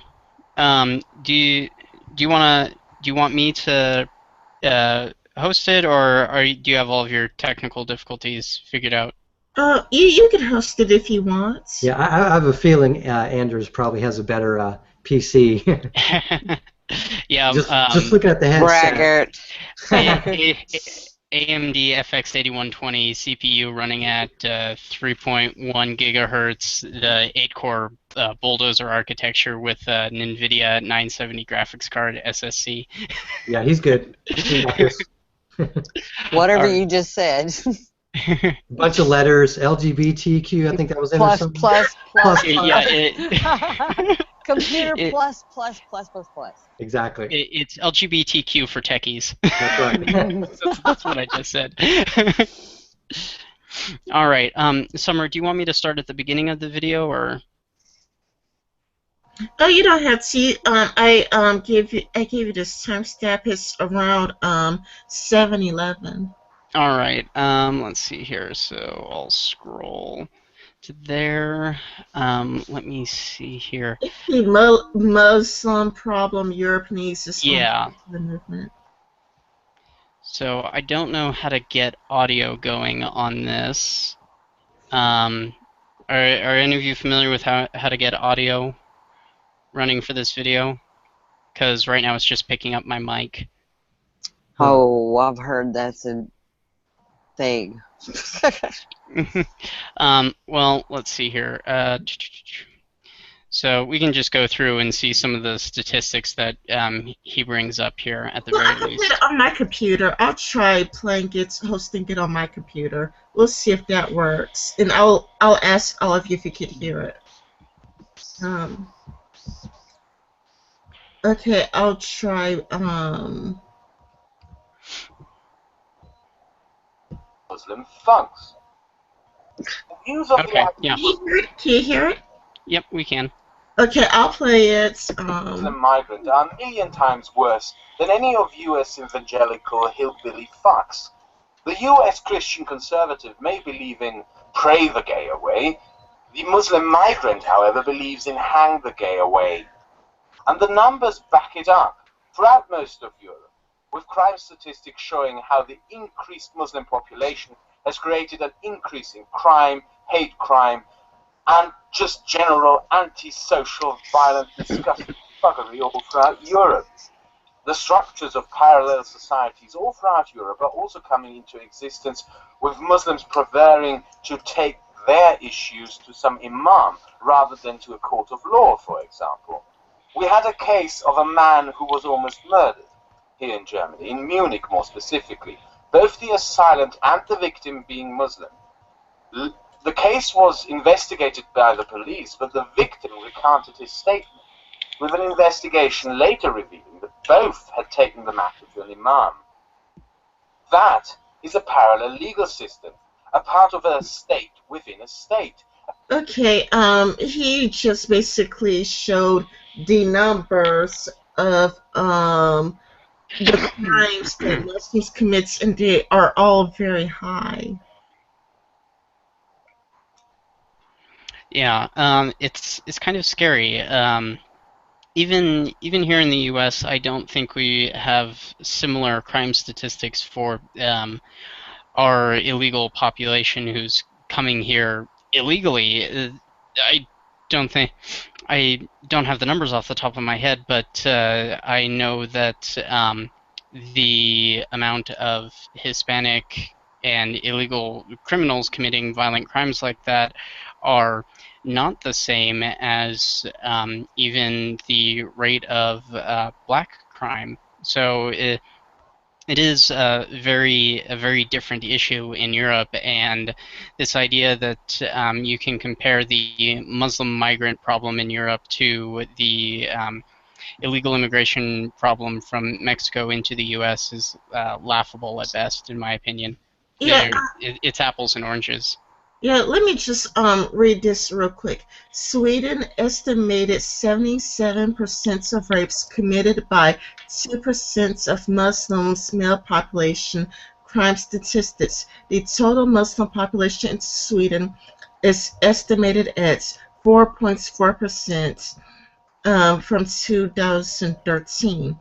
Out of that 4.4%, and in deducting the women and children, we can roughly guesstimate that around 2% are male. The foreign rape figures at 77.6% Muslim has been anonymously confirmed by Sweden Polish in a phone conversation. The actual figure could be, and this is continue reading. Yeah, one of the differences between, like, say, the Mexicans coming over the border into the United States compared to a lot of the Muslims essentially coming over into Europe is, quite frankly, just a religious difference. You know, Islam is a different animal entirely than like Catholicism or Christianity or anything like that. It's much more violent, particularly in the Muslim countries. I mean, you can have a country like the United States of America, which is predominantly Judeo-Christian values, and it's a lot more free a country than, say, any Muslim country where there's 50% or greater, where there's even a remotely similar number of Muslims. So it's just the nature of it. So. If you want to start talking about actual, like, apples and apples comparisons, we can talk about the Mexican drug cartels and the Islamic and the violent Islamic terrorist organizations. These are two fundamentally different animals. Yes, they are both causing crime and violence. However, the Mexican drug cartel's primary mode of operation is to sell illegal narcotics and various other things and attempt to hold on to their territory, as it were. They're not fundamentally trying to destabilize Western civilization or turn the U.S. into a Mexican drug cartel country. They're just trying to sell something and make a profit, and they're using violence as their primary means of getting that done because it's an illegal product. Yeah, they're not trying to convert and kill, basically. So. Yeah, exactly. These Islamists, on the other hand, are trying to convert people. They're trying to kill people. They're trying to create all of these terrorist acts that are really, really antithetical to the continuing of Western civilization, ultimately, whereas one is more like a mafia problem, the other one is more of a systemic issue. Can you hear me? Yes, I can. Let's see. I found something else Kraut said, and I did a lot of skipping, and I skipped to the parts I wanted to show. Let's see. The one where he responds to the amazing atheist. Can you all see this? Oh, yes. Because for anyone who might not know, the previous video that we just looked at was kind of a triggering for the amazing atheist, or TJ, and he made a rather short response video basically criticizing the fact that Kraut was using the TJ to make a much broader point and really wasn't attacking TJ in any way, shape, or form.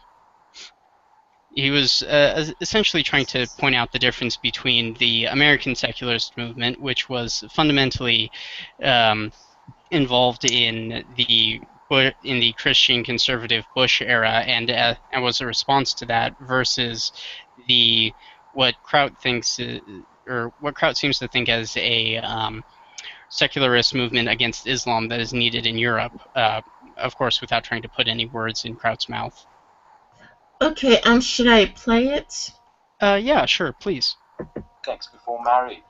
One example I forgot to give is the fact that we had to build a gay and lesbian-only refugee center in Nuremberg for Russian, Kenyan, Iranian, Georgian, and Ugandan gay refugees, because in the refugee homes that they housed in before, they were violently mistreated by Islamic newcomers.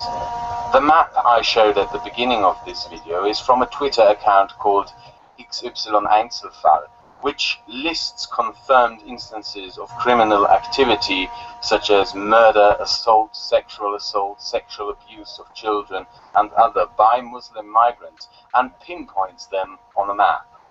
But for the purpose of this reply, I asked a sociologist to gather together some more information from papers to present this to you in a more clear light.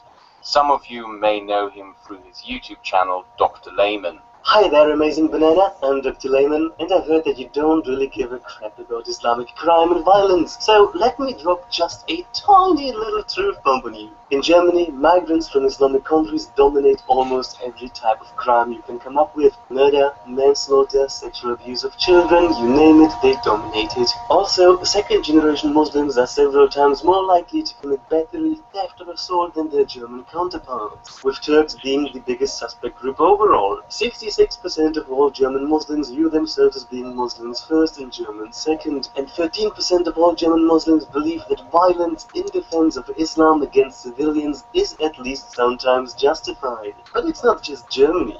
For instance, 12% of all incarcerated rapists in the UK are Muslim, even though at the point of that statistic they were only 2% of the population. 28% of all UK Muslims have at least some hope of Britain becoming an Islamic state, and 68% support criminal persecution of people who insult Islam. So yeah, there you have it. The religion of peace in about 60 seconds. Thanks for listening in, and back to you, crowd. Okay, that's the part I wanted to show all of you. Yeah, those are some pretty damning statistics.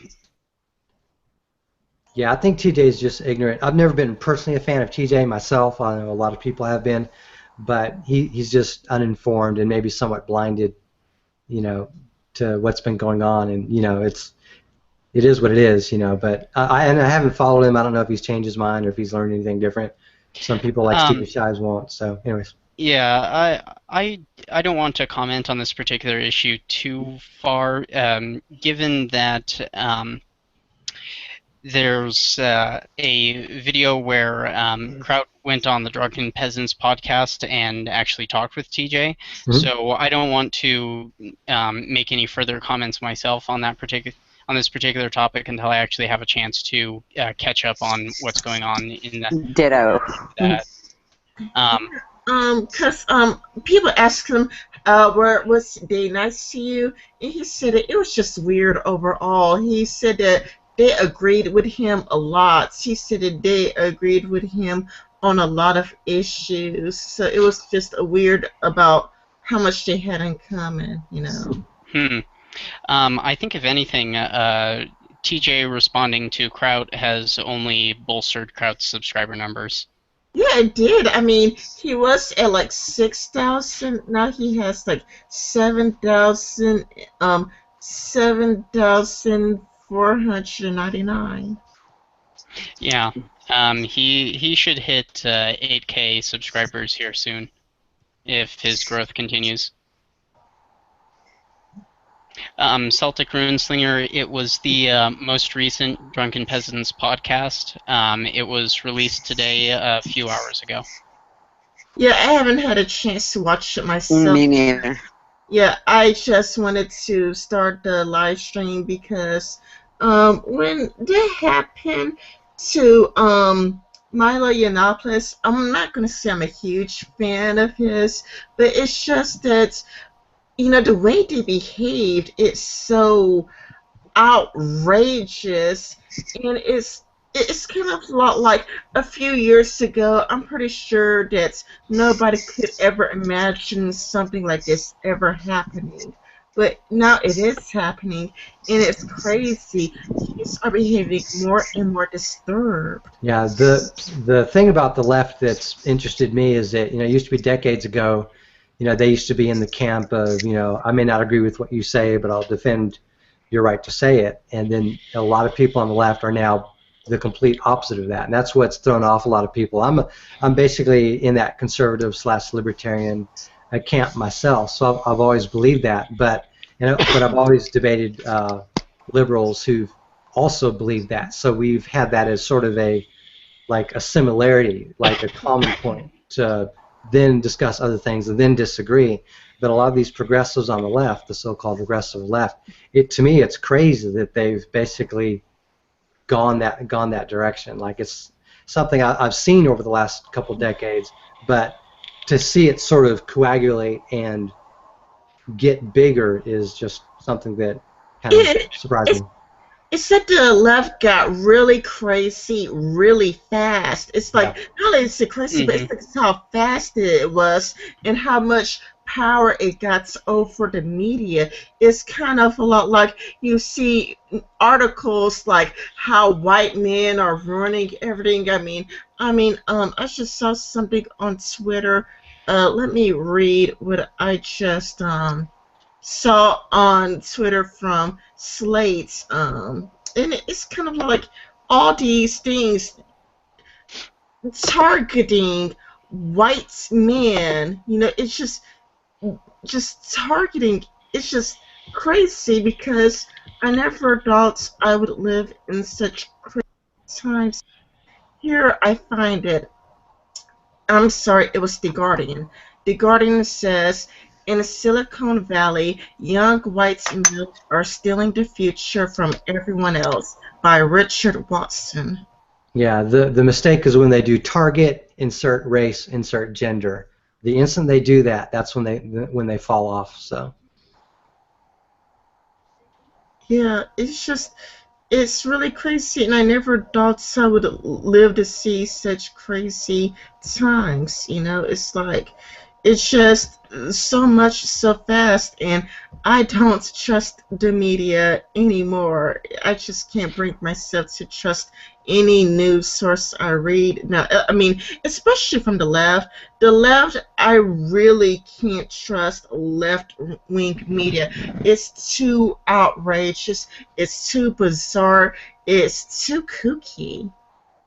Yeah, it is kind of interesting to see this kind almost cultural shift in the left, where it used to be very much about like people's rights, making sure more people were equal, equality of opportunity, and things like that, and somehow it's metastasized into this demand for equal outcome for everyone, and everyone must respect everyone else, and it's turned into this almost Orwellian nightmare, and it's really weird to see that happening, because these are ostensibly the people who in the past were fighting basically against a lot of these Orwellian tendencies. There were people who called out the NSA for all of its spying stuff, and now they want to police how people think. It's really strange to me.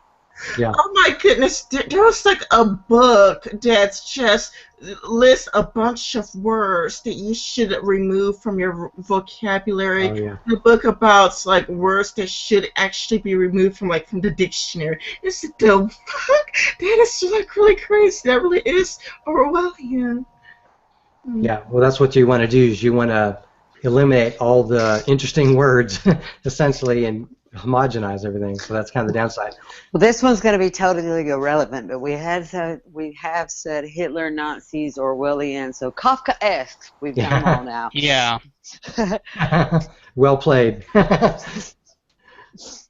Yeah, well, it's sort of an interesting. All right, so the left. All right, so the left is typically signified by, on the economic side, is socialistic policies versus capitalistic policies on the right. You have essentially economic collectivism on the right. That's essentially what socialism is: the greater good over the individual. And you have wealth redistribution, and you put a minimum wage, and you have a maximum wage, and you sort of force everyone to where there's no wealthy, there's no poor.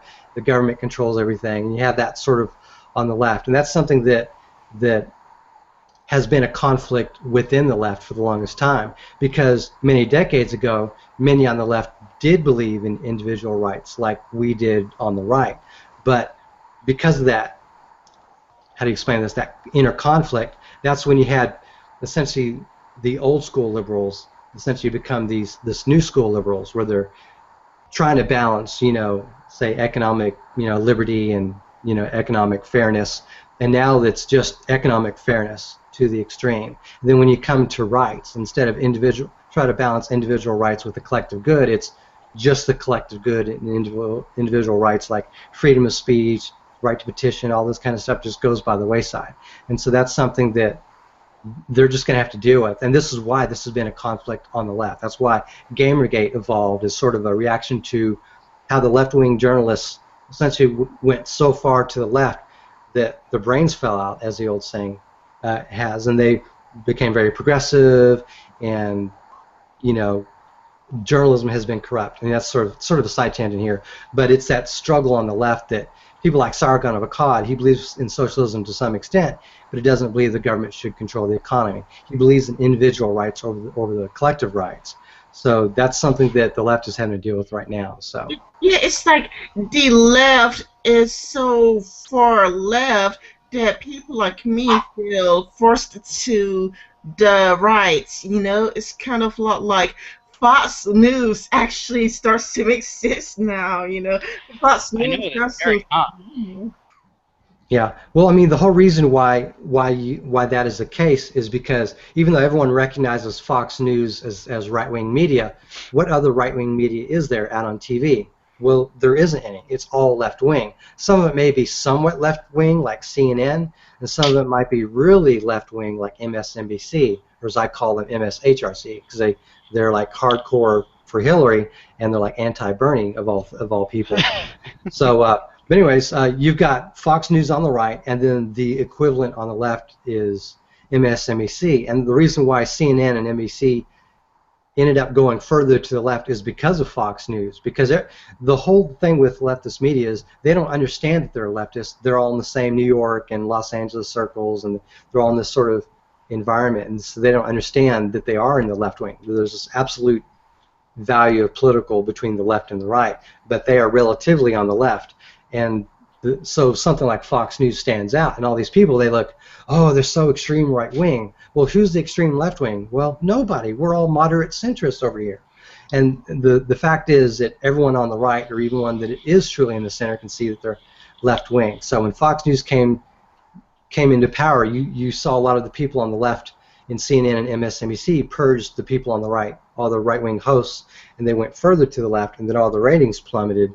And now you're seeing CNN kind of pivot a little bit more to the right just to be more moderate, and they're actually getting better reviews because it's now obvious that Fox is essentially the Trump news network, and MSNBC is essentially the progressive, or the Clinton news network, the new Clinton news network. So that's kind of an interesting thing there. But you're seeing a divide on the left between progressives and liberals. Now, in this year in particular, because of Trump, you're seeing a divide on the right between the alt-right and, say, traditional conservatives, or even anyone that's remotely conservative. So. Mm-hmm. Wait a minute. CNN and NBC, their networks plummeted? I didn't know anything about it, really? Yeah. They had ratings drop quite a bit because they went so far to the left wing, and they're all competing in the same space. When you have ABC and NBC, CBS, PBS for whatever political shows they have, and then you have CNN and MSNBC, all essentially the same left wing like political news, and you have only so many people that can watch these, and then you have the advent of the internet and new media and other forms of entertainment. So the audience is being split between all these political news, left-wing political news networks during the prime time and evening hours. So, and then you have Fox News, which the other half of the country will watch. So how do you think that's going to work out? If you look at all of our presidential elections, it may be like 55 to 45, 53 to 47, kind of in that range, but roughly half the population is on the right. Roughly the other half is on the left in terms of pure population numbers. So if you divide all those people, half of all those people, between a half dozen liberal news networks, and the other half on one conservative news network, you're going to see this kind of result. So for like the last decade, Fox has been killing it in ratings. But yeah, I've been paying more attention to Fox News, but it's really because I normally, like growing up, I normally watch CNN and whatnot, but it's just like the left has just gone to the extreme. Like it really went off the deep end. It's like white men are the problem, white men are terrible, and it's kind of like you can see, like, let me tell you this. I mean, they actually posted the YouTube video, but they distorted the video that we could clearly see. And it's like, are you crazy? You're distorting a video that you posted. It's the one with the KKK rally, where you can clearly see in video that the KKK is walking around and they are having a peaceful march, and you can see a bunch of progressives starting to attack them, and then the article itself, even though it posted a video on top, is distorted. The video that they posted, and it made it seem like we don't know whose fault it really is, and it just came about. And it's like, are you serious? We could clearly, you posted a video. We could clearly see that the KKK was attacked unprovoked, and I cannot believe that I am actually defending the KKK for something. Well, that's the thing. The reason why you see people like Trump come about, and why I saw the Tea Party come about, is there's this dissent, how should I say it? Basically, if you're on the right, you've basically been demonized for decades by everyone on the left, who conveniently leave out facts that would say make someone on the right look good. Like if they're attacked and they defend themselves, certain facts get omitted to where like it's the other way around, or those kind of things. And you put up with that for decades. And so that's why you're seeing this alt-right movement. They've been sort of looked at, if you're a white, cis male or whatever, and you're the bad guy, you're told that for decades. A lot of these people are going to react in that sort of way. I mean, I don't personally, I'm not a part of the alt-right, but I can see why that movement is coming about, because they look at the media, they don't trust the media, because it's essentially been left-wing propaganda. And then when it's gone so far to where, like just the Gamergate controversy, all the left-wing media, from television to print to like newspapers to like online media, have painted Gamergate to be something that it's not. That it's a bunch of just cruel misogynists that hate women, that don't want diversity, all that kind of stuff. But that's never been what Gamergate was about. And so that happened. Keep them women's from playing our games. Yeah, pretty much. And the thing is, for us on the really funny. But the thing is, for us on the right, we've been putting up with that for decades. We're all racist, sexist, that hate people. Sure, there's some like religious evangelicals who don't like gay people, and some are pretty vicious about it, and they don't like transsexuals or whatever, and we understand that. But the bulk of us are not like that. But we get painted with this stripe, and it just doesn't reflect us. So we've been dealing with liberal media slanted against us for decades. So when we see, for someone like myself, I see these Gamergaters that are mostly liberals. They all believe in individual liberty and the right to, to do what you want with your life. And these people are being painted as evil by these progressive liberal media outlets. So anyway, that's why I've been a supporter of Gamergate, for example. So. Yeah, exactly. I feel where you're coming from, because it's kind of like, I've been a supporter of the left. I used to watch CNN.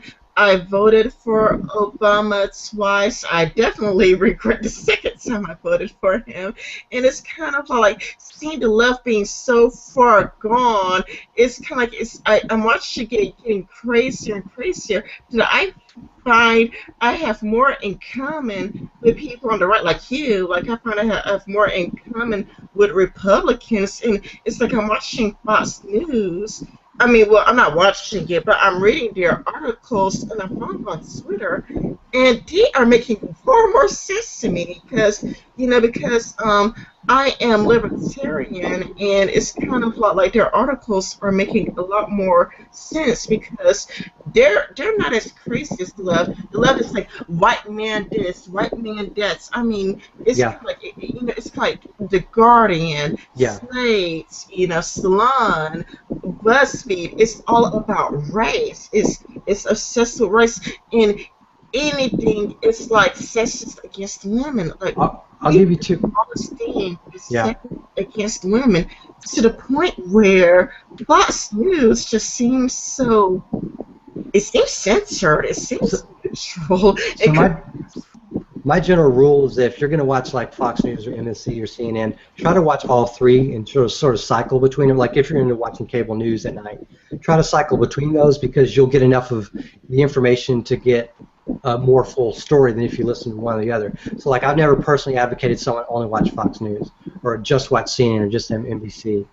Always watch them. Like when I first started watching cable news in like the late 90s to early 2000s, MSNBC was actually the middle of the road network. CNN was more on the left, Fox News was more on the right. And then in about 2002, 2003, after Bush won, and then we had 9/11, we started seeing the shift on cable news. So like MSNBC and CNN started purging all their conservative hosts. And someone like Chris Matthews, who hosts Hardball, he on air basically said, hey, I'm no longer going to be objective, try to interview people, whatever. I've been a Democrat all my life. I'm now going to essentially be a Democrat host. That's essentially what he was talking about in one of the final parts of one of his Hardball episodes. It was in the, I think, the lead up to Bush's second presidency during that whole election. So we saw that. So that's been kind of a thing going on there. Yeah, unfortunately, it's kind of how they got rid of all their Republicans to keep it more neutral. It's kind of like, you don't see people trying to be neutral. Everybody has an agenda, but the left especially has far too much power. I mean, you see people trying to ban other YouTubers off YouTube just for having a different opinion. Yeah. It's kind of like there's this well, I don't know if you know of her. I know that Evelyn, yeah. Yeah, she got removed from YouTube from expressing her opinions. And there's another one, and he's nowhere near as bad as she is, but his name is Hunter something. Like, let me look it up right quick. Let's see. Is it not her boyfriend? No, it's not her boyfriend.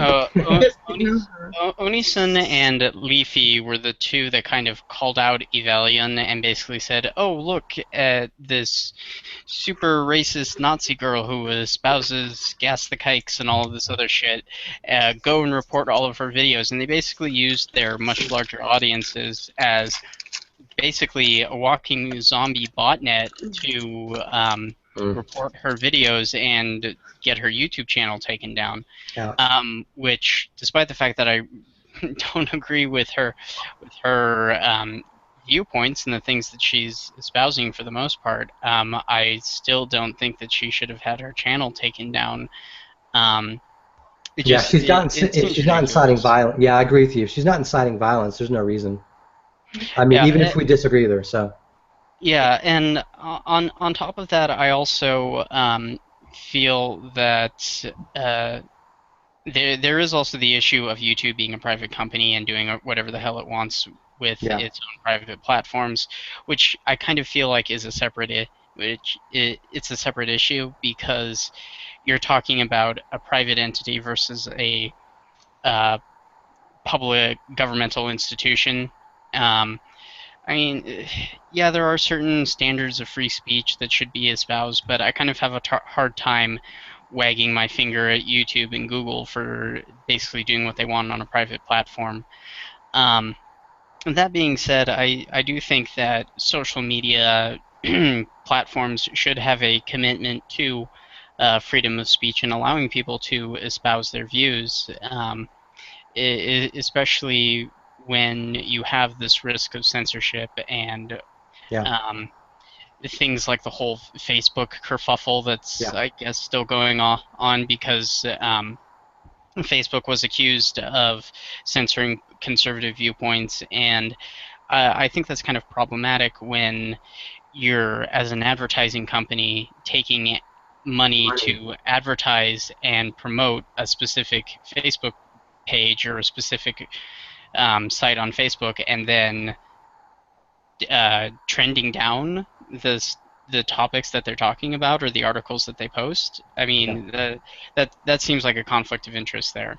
Yeah, I mean, that's actually a value to the company that they would essentially allow, like, the freedom of speech, like not as a rule, but as a, well, I guess a rule, not as like legally, but like as a rule within their platform. Hey, say whatever you want, just don't incite violence, don't attack anyone, that kind of deal. So you would think if they just treat everyone equally, sounds familiar, that that would be good enough, but they're apparently not. So, and nobody's surprised that Facebook would not necessarily censor like conservative media, but they just wouldn't like share it. Like they have humans and they have an algorithm, and the humans would say, well, there's a story, it's told by Salon, and now it's told by Breitbart. We're only going to promote the Salon article, that kind of deal. So.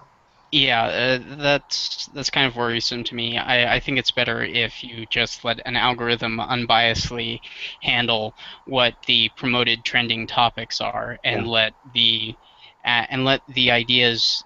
I did say that there could be an issue earlier with like learning algorithms and things like that, but by that same token, if you have an unbiased algorithm that's looking at, okay, what's popular, then you let the free market of ideas speak for itself. And algorithms can be improved over time, so. Yes. And if you have somebody like Evalion getting popular on YouTube, then maybe she's saying something that people are agreeing with, or people are maybe they're reacting like, oh my God, that can still be, you know. Yeah. And then the backlash becomes more popular than the actual what she's saying, and I think that that's a better way of handling things than just saying like, nope. Delete, yeah. Yeah. Anyway, I found what I was looking for. His name is Hunter Valiant. I don't know if I pronounced it right. Can you see it? It looks like a veil one. I have to zoom in. Avalon. That's what it is. Avalon. Yeah, and it's this video, The Truth About Transgenders, and Jacqueline Glenn actually sent people to give it downvotes and all that, but people are actually talking about trying to get him suspended from YouTube, when really all he brought up, he didn't say anything like, he didn't say, I hate transgender people. He said he believes that transgender people should have equal rights, but he looked at arguments for transgender, he looked at arguments against transgender, and he just, he thought that he thought like the people who, viewed as mental illness had better points, because they had statistics on their side. And when he looked at pro-transgender, all he saw was blog posts. And he says he doesn't care if you're transgender. And if that's what you want to do, that's what you want to do. He just doesn't think that they should have more rights than everybody else. He says that they should have equal rights, not more rights. And Jacqueline Glenn sent her followers to give it a bunch of downvotes. Not that, but there were comments saying that he should be suspended, that they're going to flag the video down. I've read comments that they wanted to flag the video and get him off YouTube because of his opinions. I've seen this video before, and I think Blair White is making a response to it. I think I saw on Twitter Shoe on Head tweeted that video to Blair White, and I think she'll do a response video to it, which I would actually be very interested to see, seeing as how Blair has some very interesting opinions and is, as far as I can tell, rather insightful. And I would actually like to see the opinions of someone who is transgender yet still against a lot of this regressive BS, take that video to task and say, okay, no, here are the issues with what you're saying. Yeah, it seems to me a lot of transgenders are basically saying, hey, don't treat us like crap, but don't treat us like like something more than we are. We're just human. Yeah, and I really like that, because I think the regressive left has co-opted both the gay rights and the transsexual rights lobby and tried to turn it into this whole like regressive bullshit, and now they're pushing back against that and making things a lot better and where they should be. Equality under the law, not prejudice or yeah. Preference, but or some sort of super protected status that, you know, whatever is unfair. Yeah. Yeah, that's to me, when you stop having equality under the law, that's when you start having issues, and they're basically fighting for all of these super special snowflakes groups to have additional benefits and rights that nobody else does. Yeah. Yeah, but I mean, when it comes to Hunter, he did post links. Well, he did post a bunch of material to back up what he's saying, because I found the exact same thing like a year ago, because I also tried looking at arguments for it, and I've also tried looking for arguments against it, and I found pretty much the exact same thing that he mentioned, that 80% of children grow out of it, that, you know, there are people who experience regrets, and it's kind of like, I found the exact same things he found. When I did try to be neutral, I also tried looking cases for it, but it's kind of hard to find a good case for it, because it's just really leftist, you know, like gender fluid, bi-gendered, age-gendered, you know. All those things, yeah. Well, it gets to where is the solution that we're devising for people that feel they're of a different gender the best solution? And that's a debate worth having. And a lot of the people that are in the transgender community should be a part of that debate. Is having surgery better, or is it worse? Is it something that'll actually make you happy when it happens? What if you regret the process?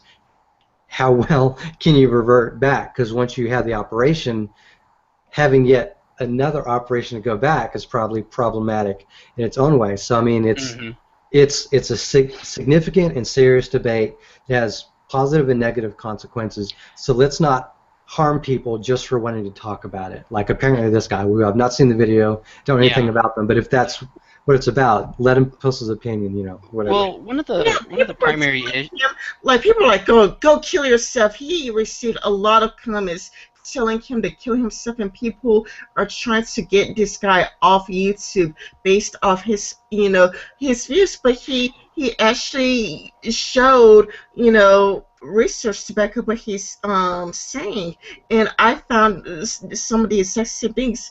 Not only that, but even a person who is pro-transgender, like I've seen a pro-transgender person even mentioning that 80% of children grow out of it. Not only that, but the suicide rate. Every study I found, every study I managed to find, says that the suicide rate is still high even when they do have the surgery. But according to the left, it's still our fault. Like if the suicide rate is high, even when they have the surgery, it's society's fault. I've seen that too. Yeah, society has to be nice enough. Society has to be accommodating enough. We should use peer, observer, and we should be, you know, it's like. So here's the problem that I had with Hunter's video. He uses two primary examples as his talking points. He uses the guy who was this trans-ageist, transsexual father who decided to convert to being a 6-year-old girl. Stephanie. And then he also, Stephanie, and then after that he also decided, or Hunter also used the example of this girl who thinks she's a cat. And to me that feels like, I think that's straw-manning the argument. He's using two very ridiculous examples of transgenderism to try and build up a case against transgenders, and I think he's going about it all the wrong way. And those two examples are outliers and have obvious issues when we're not really addressing the overall phenomenon of being transsexual. Those are like two extreme, ridiculous cases, and he wants to make it sound like those are the norm. No. He said that it leads. He was building a slippery slope. He says that this is not an example of transgender, but he says it's, it opens the doors to things like this. Like, I could play it for you. I would just skip to the audio and just 2-year-old father ditched his family and now identifies. Feelings just don't matter. Only facts do. And remember, facts always trump feelings. This absolutely ridiculous idea opens the door to all kinds of insanity. You see, he says it opens the door to all kinds of insanity. He didn't say this is what transgender is. He says it opens the door to all kinds of insanity, which you do see with Lacey Green talking about agender, bigender, which, how does that even help the transgender community if Lacey Green and all the front people are talking about agender, bigender, and gender fluid? He's clearly said it opens the door to all kinds of madness. He didn't say that this is transgenderism. Yeah, and while this may be a slippery slope, that doesn't mean the slippery slope doesn't exist. A lot of people use that as a fallacy, as like, oh, you're going down a slippery slope, and therefore what you're saying doesn't matter. But this is all part of the regressive left, the cultural Marxism, and all that kind of conflict theory stuff. Is you take all these different attributes you can find: gender, sexuality, race, species. Now you're a cat or whatever, and if the next step is literally another variable, then the slippery slope isn't necessarily invalid, but that's the next logical step. So. Anyway. Yeah. Here's my problem with the slippery slope fallacy being called a fallacy. Before the left would say we would never promote pedophiles. I mean, come on, that's too crazy. Like, come on, pedophiles. Yeah. And now we see them promoting pedophilia. Yeah. And after they said that they will never ever do something that bizarre, or it's kind of like agender, bigender. It's like, oh, come now, we would never go that far. But we already see the slippery slope in action, where it's like first it was transgenderism, now we see Lacey Green, and you can find Lacey Green saying this. She's talking about bigender, agender, gender fluid. Not only that, but Bering, he did a video response to a girl who thinks that men could get their periods. And what is this going to? Yeah. What are we teaching kids in schools these days? Yeah. Are we going to start teaching 10-year-old kids that boys could get their periods someday? And what if a biological boy comes out of this afraid of getting his period? It's kind of like if you tell a 10-year-old boy, hey, you can't get your period because you're a boy. Oh my God, that equals bigotry, Yeah, but I'll just point out, so I'm in my 40s, my mid-40s, and I've off and on debated over the decades online, from bulletin board services to like FidoNet to eventually internet forums and stuff like that. So I'm not saying like I'm sort of a debate expert. I'm just putting this in context. So as someone that's essentially on the right, I used to be a Pentecostal Christian for a couple of years when I was a teenager, and I sort of grew out of that. I'm agnostic now, but I still come from basically Judeo-Christian values. So as I try to explain this, so I debated decades ago against people on the left, and they are essentially saying that thing, that it's a slippery slope, you're against gay rights or whatever, because I was, like, I personally didn't care if anyone was gay or not. I was in that I'm against gay marriage camp, but I was okay with something like civil contract, stuff like that. I was in my 20s or whatever, and that's where I was at that point. And as I grew and became more aware of all these different things, I personally came to the decision of I personally don't care if gay people got married. It's an individual contract. Everyone should be able to do that. And I learned that back in the like hundreds of years, 100 or plus years ago, Democrats were the ones that actually made marriage a legal thing sponsored by the state to prevent black people from marrying white people and stuff like that. That was just how it went. And now we're in a situation where it can be used as essentially a crowbar to force somebody to do something. Like if you want to if you don't believe in gay marriage, but now you are forced to marry someone that's gay or whatever like that. There are other people that can do that. All those kind of things. I won't go down that slope, but I'll just say that I argued against people that said, oh, transgender, this would never happen, or trans species, whatever. That stuff never even occurred. That wasn't even a thought that you could go from one you could just identify yourself as another species, and you're supposed to be respected for that. At most, it was, hey, I now identify as a member of the opposite sex, and so being told that that kind of stuff would never happen, and now it is obviously happening. Well, it's not a slippery slope, and I've seen that over the decades, and so it's interesting for me watching people on the left now notice the slippery slope occurring. It's not just us on the right; it's people on the left that still believe in individual rights and certain things that they can see what I'm seeing, essentially. So that's been kind of weird. So yeah. So Hunter, he was saying this is transgender. As you heard me play, he clearly said this opens the door to all kinds of other things, and he's showing what at least the doors to. And if you listen to people from the left talking about it, I've seen people saying transracial people should be respected. And people who are like, no, transgender has scientific basis and transracial doesn't. They get chewed out. They are called bigots. They get piled on, and they're the ones who get called intolerant. And it's kind of a lot like, it's kind of like the slippery slope is real, and he's just showing the slippery slope in action, Yeah, I mean, I do still think that it's kind of a fallacy to compare Stefani to the rest of the transsexual community, but I do agree with your point that there is kind of this slippery slope that is starting to get slid down, and where does it end? Like, well, if you listen to Alex Jones, where it ends is cyborgs. Yeah. Did you guys see that interview with Blair White? I haven't seen it, but it sounds exciting now. Oh, okay. So Blair White went on the Alex Jones channel. It's like a 15-minute long video, and Alex Jones, I kid you not, said something to the effect of, "We've seen all this transsexualism stuff, and next it's going to be cyborgs. What do you think, Blair?"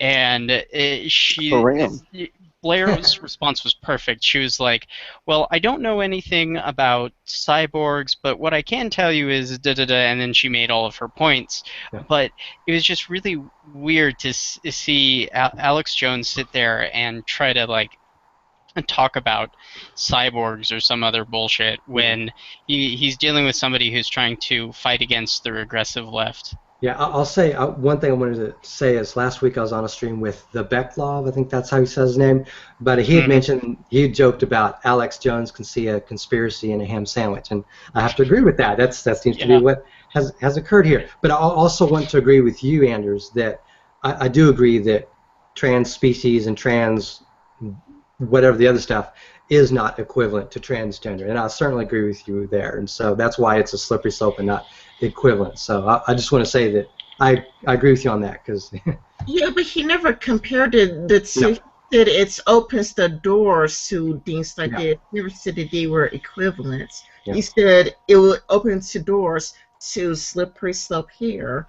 And we do see that in action, because we do see the other kin coming out and demanding for respect, or you're a bigot. Well, we'll say this. They mentioned gender dysphoria, the idea that transgender is like a mental disorder. Just putting that out there for context.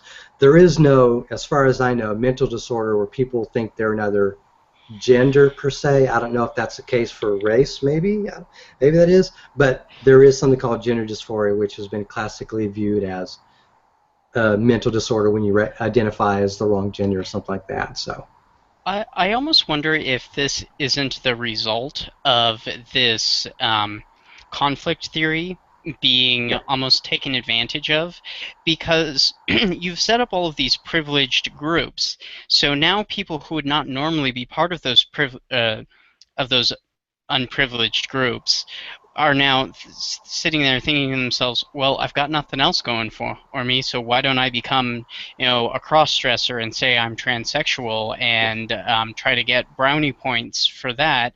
because I don't have any other way of like making myself be seen or be noticed or whatever. Yeah. Yeah, and I almost wonder if this like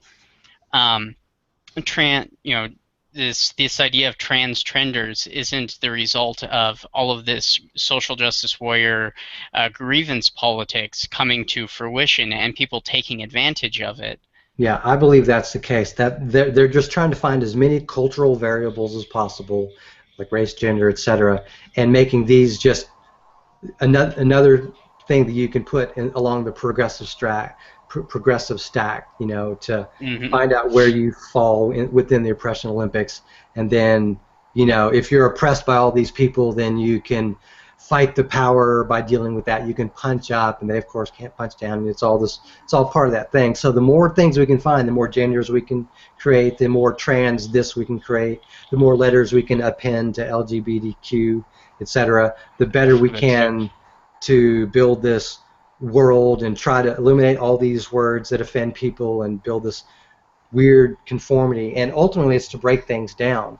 I mean, why is it all the people on the left are anti-American and all the people on the right are pro-American? Like if you're in America, for example. Why is it all the people, like all the anti-Trump protesters, for example, they're not waving American flags going, yay, we love America. They're waving like Mexican flags or burning American flags, stepping on flags, tearing up Trump, this and that, stomping on cop cars and stuff like that. All this kind of stuff that's on the social left, not necessarily the economic left, but the social left is essentially tearing things down and treating things differently.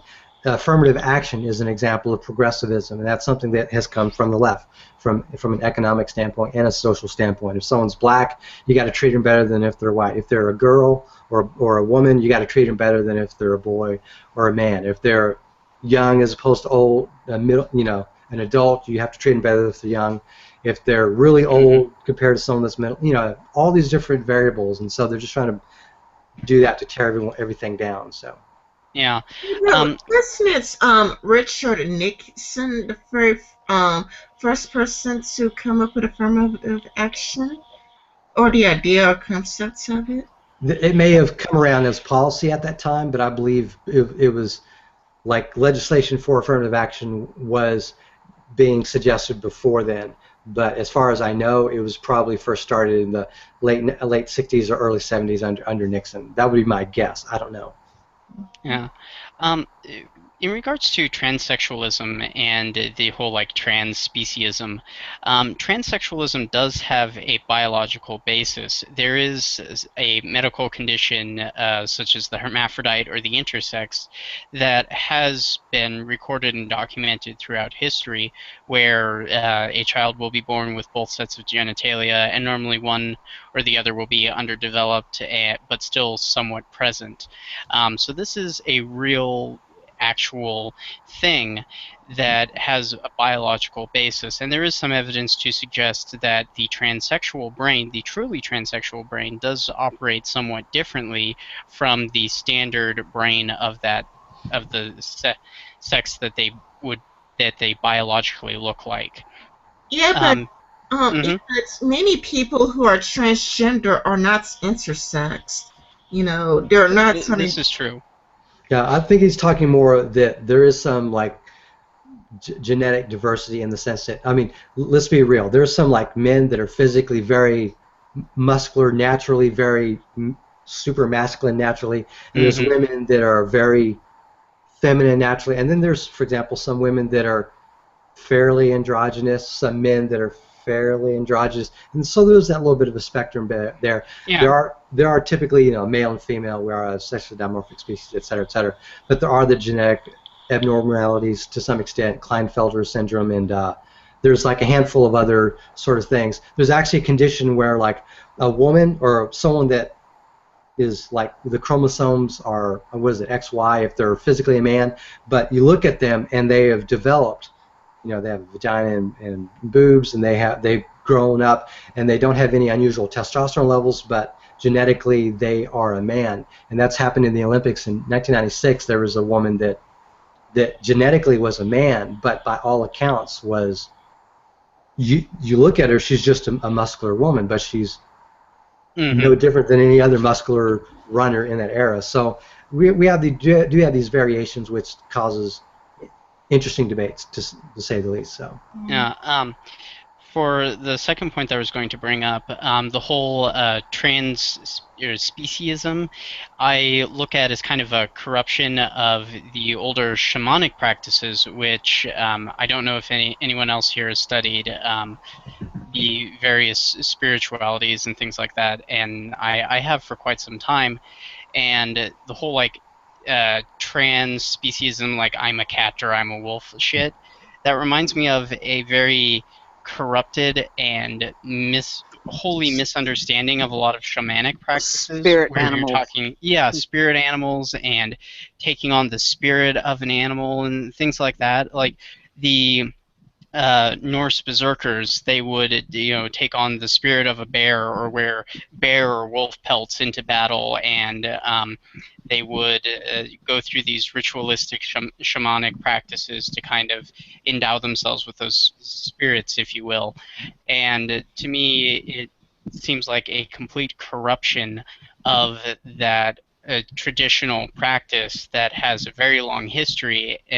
When you're talking about trans speciesism, like I look at them like, you don't know what you're doing. Yeah. You're trying to do something that you don't understand. You have no there's no science behind it. Yeah, there's no science behind it. There's no history to.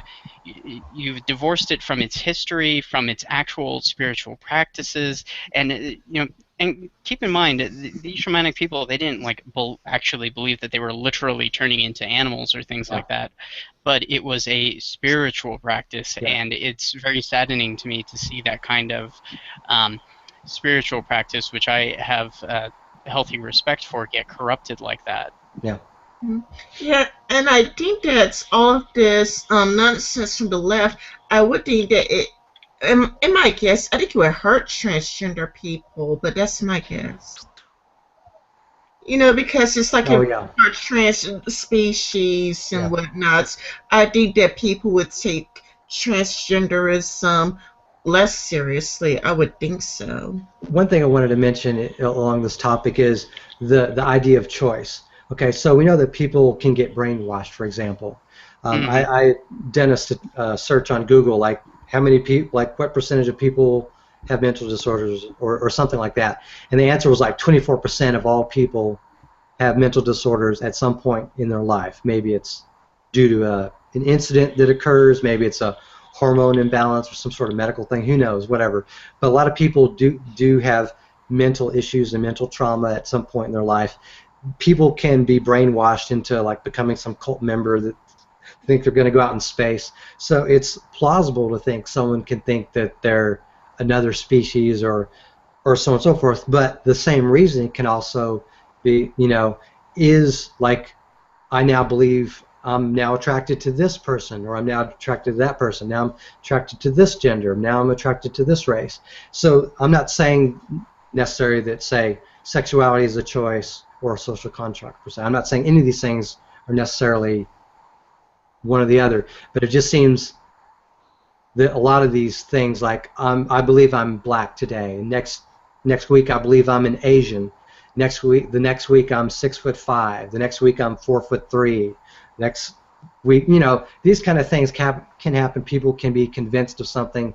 Hypnosis is a thing. So that's the other end of this argument. Mm-hmm. That these things can happen. They can't necessarily happen. They may not necessarily be done in a malicious way, but you can convince people some pretty crazy things. So actually, I think that even sane people could be brainwashed. I mean, no offense, but I consider Christians to be brainwashed. I mean, I don't mean to offend any Christian audience who may be listening, but it's kind of like America is like, what's it, like 77% Christian, 77%, somewhere in that area. And then we have Jewish people here, and we have Wiccans, and people who think that they're sorcerers and magicians and whatnot. And it's kind of like that's you, Anders. Anyway, there are people. I would think that even with sane people, because I've talked to some of these people, they do seem rather sane, but I do think sane people can be brainwashed. I mean, and I was talking to a person on Twitter about this, and this person is a historian, and they were telling me about the Jonestown massacre, where there's this guy who convinced a bunch of people to kill themselves. Hundreds of people. Yeah, hundreds of people going. Yeah, there's like 900 of them, I think. Yeah. Guyana tragedy. Yeah. Yeah, it's like he convinced so many people to kill themselves. You know, I would think that even though people like to think that they can't They're be children. I do think that even sane, perfectly sane people can fall into the rabbit hole and just get sucked into something. There are actually plenty of atheists who will talk about being convinced in the past, like being in the spirit, speaking in tongues, having religious experiences that, you know, at the time they felt were very real, and sometimes those experiences kept them in things longer than they would have been, until there is actual science, too lazy to look it up, but it's there, that those experiences can be recreated in the lab.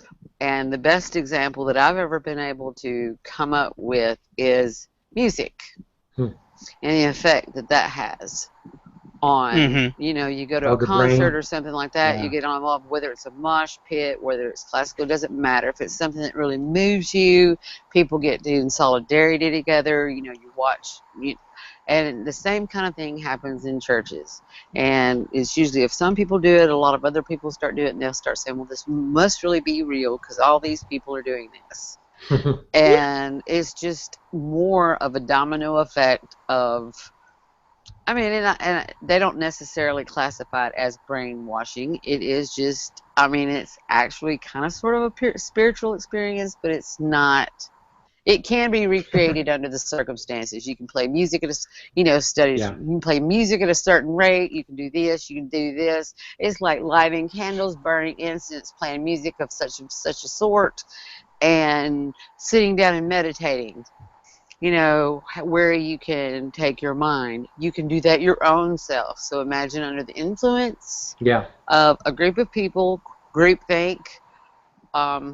I think it's a very real thing, and seen it happen. So it reminds me of when I was like in a Buddhist temple once, and she had us like I'm not sure if we joined hands or not, but we definitely started meditating with each other, a group of people meditating with each other, resonating with each other. We all had to go all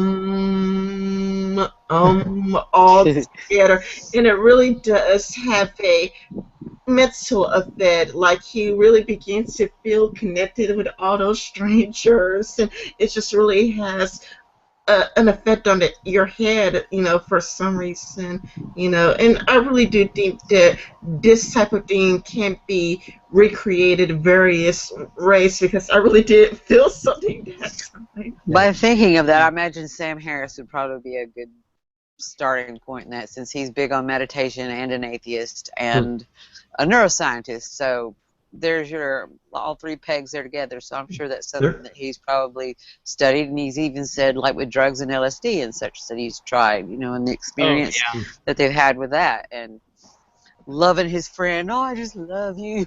You know? I really love you. I really love you. And pizza man at the door, but I love you too. And, hey, he's bringing pizza. What's not to love? And then there's like endorphins and oxytocin, and there's bodily hormones, prostaglandins, all the things that can be manipulated, even yourself, that can have an effect on that kind of thing too. There are chemical ways to induce similar effects, such as DMT, colloquially known as the spirit molecule.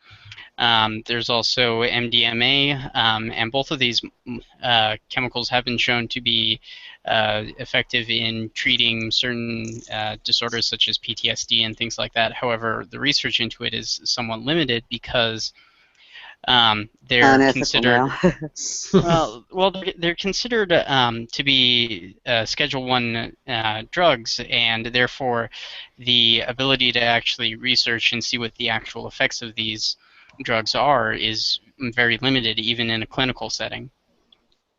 Yeah, I think he mentions MDMA. Did you say Section 1 drugs? Schedule 1. Schedule 1. The ones under no circumstances are they allowed to prescribe blah, blah, blah. Yeah. They claim Schedule they have 1 no drugs, medicinal value. Yes. I didn't catch that. Schedule 1 drugs are considered to have no medicinal value whatsoever and are therefore illegal to prescribe. They include MDMA, DMT, cocaine, and a whole bunch of other illegal narcotics, essentially. I could probably look up a list of. Yeah, because it's not many. And then Schedule 2 is where you start just getting into your normal opioids and stuff. So. Okay, so the list of Schedule 1 drugs include heroin, LSD, marijuana, mescaline, MDMA, GHB, ecstasy, psilocybin, quaaludes, cat, another double down. Yeah, and bath salts. Oh, they added that one. MDPV. So what's interesting is marijuana, THC, and cannabis is a naturally occurring chemical within the human body and has been shown to be to have medical benefits. Peyote actually has a very specific exception to the Schedule 1 status for use in Native American shamanic practices. I, for some reason, was thinking mescaline at one point had something to do with some of those. I think mescaline might be under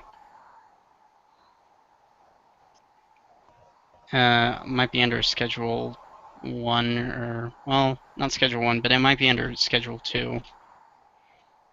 I thought you just read it off as a Schedule 1, and I was thinking that it might have been one of those at one point in time. Maybe not now. Mescaline is a Schedule 1. Yeah. Oh, yeah, mescaline peyote. Yeah. They actually have here, note, THC is still considered a Schedule 1 drug by the DEA, even though some U.S. states have legalized marijuana for personal, recreational, or medicinal use.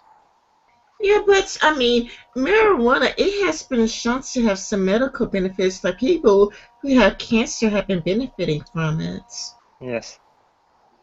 You know, so it does make me curious about other Schedule 1 drugs, if they do have some medical benefits that we just don't know about because we can't do further research on and figure out which dosage, or if we could even alter it slightly to make it beneficial for people, especially like if a person is clinically depressed. I mean, can't a person who has depression take marijuana and feel better? You know? Yeah, I mean, that's the problem with a lot of these Schedule 1 drugs is the research on them is so limited because they are Schedule 1 to actually find out if they do have any beneficial effects or can be, mixed with certain things, or it's really hard to experiment and figure out if they have any legitimate uses because it's been arbitrarily decided that they don't, but there's no research to back that up.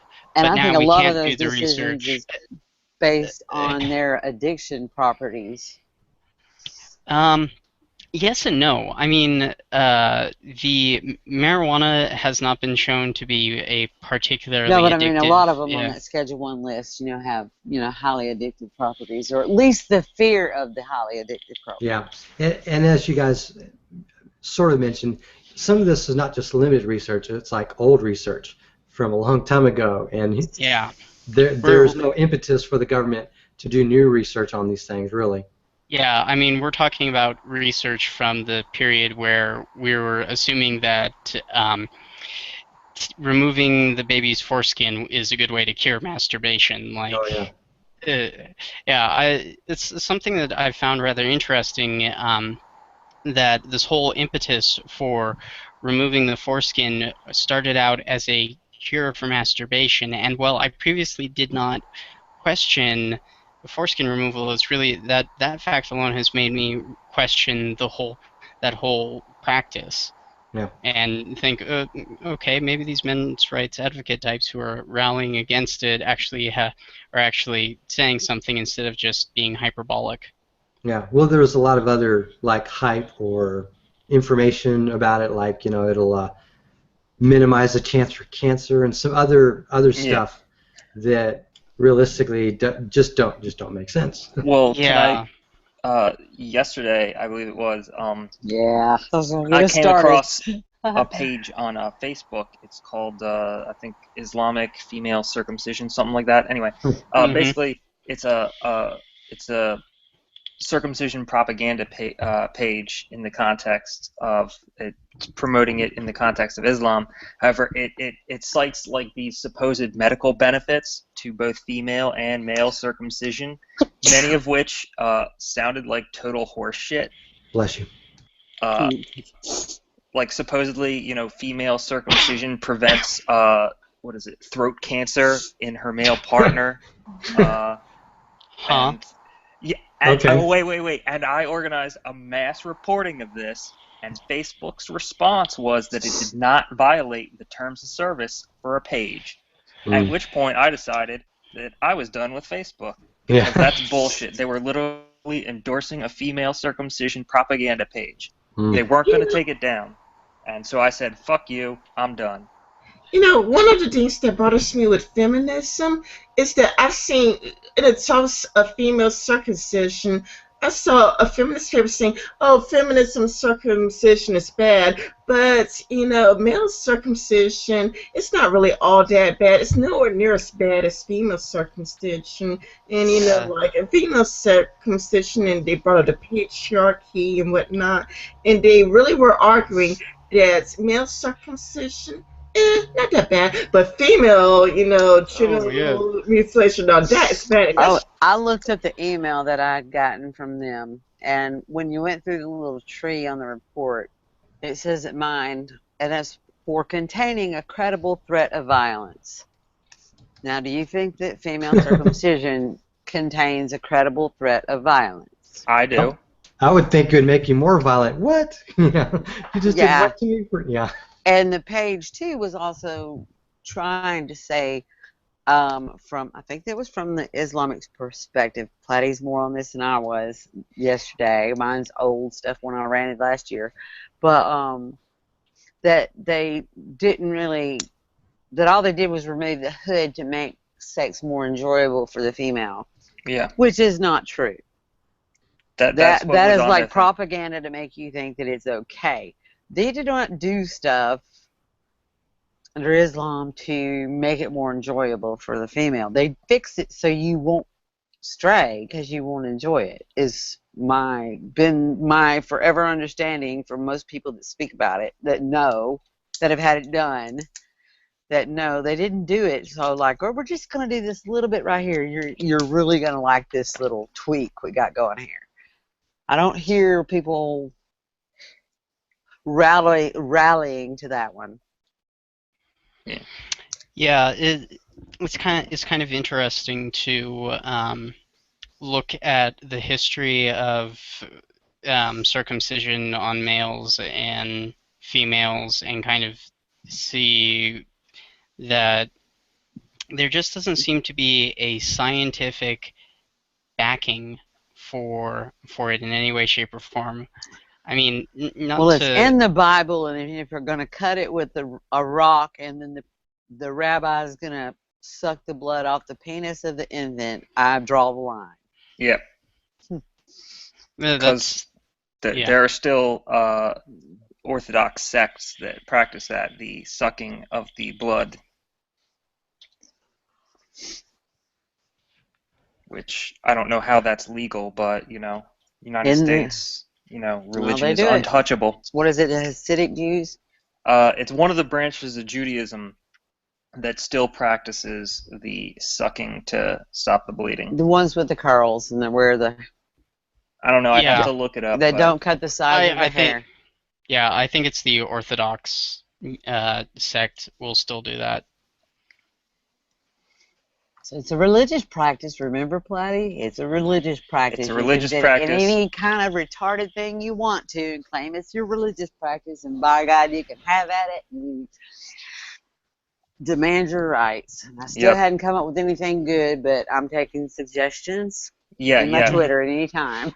we decided we were going to start a religion, and we were going to start the most absurd practice and see if they can stop us. We're able. Yeah, well, at least the atheist secularist types, when they do shit like that, it's flying spaghetti monster and crap. No, I am an atheist. They can't stop me. There was somebody that actually was allowed to wear a colander on their head in their driver's license picture. Yeah, I'd heard about that. Yeah. That cracks my ass up all the time. Oh, that's it's a happy thought. Well, if that's what you want to believe, that's what you want to believe. Can't stop you. And if you really think that it's real, then never mind that it was a fictional joke written in satire. Go ahead. Let me not offend any pastafarians out there. Well, there is the Jediism. Have you ever heard of that before? Yes. Yeah, about 10 years ago, maybe more, they, I guess the UK made Jedi an official religion or something. They recognized it, maybe that's it? Yeah, I didn't know that there was anything more than just a funny meme, but apparently it's a serious thing. Yeah, I think it was in around 2003, now that I think about it, because I remember I was talking with a friend in 2003 about it around that time, so I think that was, that's kind of crazy, but okay.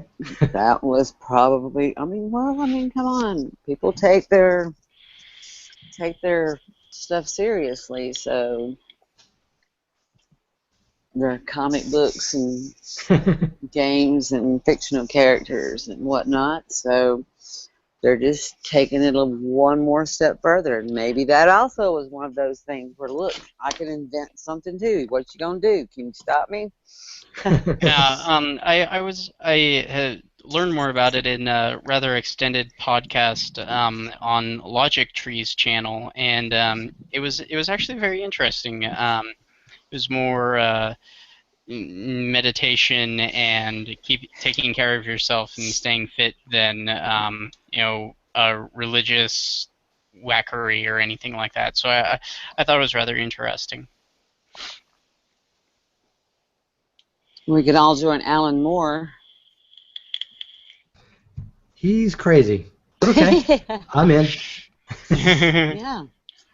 He's a wizard and worships a snake god of some sort. I think Alan Moore's, what is he? He is an occultist of some fashion. I forget. I'm looking. Exactly. Maybe he's a Satanist. No? No, Alan Moore's not a Satanist. It's like a specific brand of crazy... Yes, he probably had pretty much invented it himself, I think. Oh, that's pretty good. You don't get... He didn't just join in and say, I'm going to follow this. He's a pioneer. Trailblazer. Yeah, my goodness. Well, that's how that brain has... Oh, he's a Thelemite. Created some... He's a Thelemite. He's a Thelemite. That sounds like a Star Trek villain.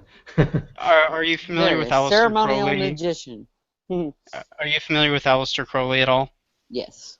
Okay, Aleister Crowley started the OTO, the Ordo Templi Orientis, as well as the Argenteum Astrum, the AA, two bodies. They're Masonic in origin. They were supposed to work together, and he created an occult practice known as Thelema, and that's what it looks like Alan Moore follows. A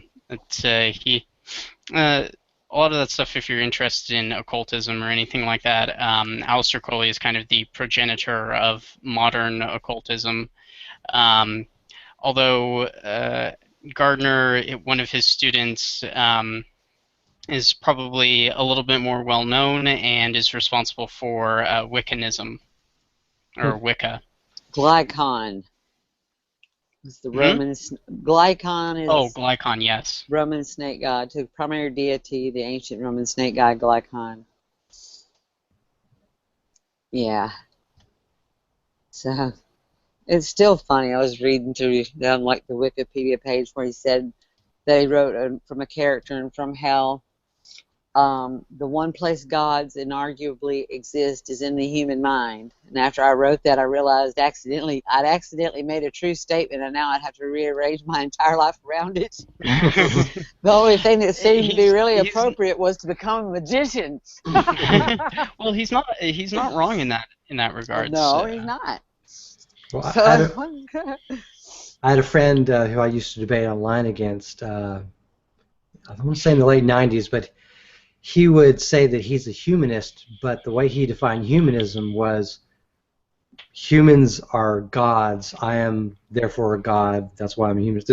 The logic was kind of weird, but it's basically I'm a god. I worship myself because I'm a human. I'm a humanist, and that's how we phrase humanism. Like I've never heard of that before. Okay. That's kind of an interesting definition. Although it's probably inspired primarily by Anton LaVey. LaVey was just dropping the Satanist word. Yeah, LaVey was the founding member of the Church of Satan, and it's very. His life and career is very interesting. He basically promoted a kind of hedonistic lifestyle. Yeah, radical hedonistic lifestyle. It was very much yourself as the center, essentially. I can't really summarize LaVey because it's a really long and interesting history, but unfortunately the Church of Satan has kind of turned into a parody of itself and all of its offshoots afterwards. After LaVey died, his daughter took over and kind of made a real mess of everything and basically fractured a lot of the Church of Satan, and that's where you get, I think it was the Temple of Set came out of that whole debacle, and then there was a number of other splinter groups, and now there are splinter groups that are ostensibly atheists but call themselves Satanists. Yeah, I was thinking of poke those. Christians in the eye, and it's a big clusterfuck now. Yeah, when it comes to one of them, I don't want to get a name wrong, but one of them it's influenced by feminism. Let me get the right name for you. Blanche White, maybe? No, it's the Satanic Temple. And when it comes to this, let me see. That erected that massive statue of Baphomet. Are you? That was funny. I thought that was awesome. It was this massive statue of Baphomet with like the traditional image of Baphomet as the horned god and the hermaphrodite with the tits and the dick and Solve et Coagula, and then there was two kids next to it. It was really cool. I thought it was awesome. Summer, I don't know if you've seen this, but in Birmingham, if you go to 5 Points South, there is a Methodist church there that's right there in the 5 Point, and in front of it which this was, it looks like it belongs to the church, but it does not. There's a fountain. And so it's on the sidewalk out there in the front at the point of the 5 points. And it's a goat reading books to other rabbits, turtles, and things around the fountain. And it's about as pagan as you can get, with some allusions to some of that. Right out there in front of the Methodist Church in downtown Birmingham, Alabama. I just found it from the Satanic Temple. Many people do not understand how Satanism and feminism can be connected. Oh, geez, here we go. Maybe partly because alternative religions have become so popular in the mainstream that some people begin their paths unaware of the older literary sources that influence these religions. In order to understand the connection between women, spelled with a Y, Satan, and feminism, one must look first at the Bible. Even if you personally have no use for that book or Christianity, bear in mind that its methodology has had a powerful influence on many cultures. In fact, it still has the power to cause hysteria at the mention of words like Satan and Satanism.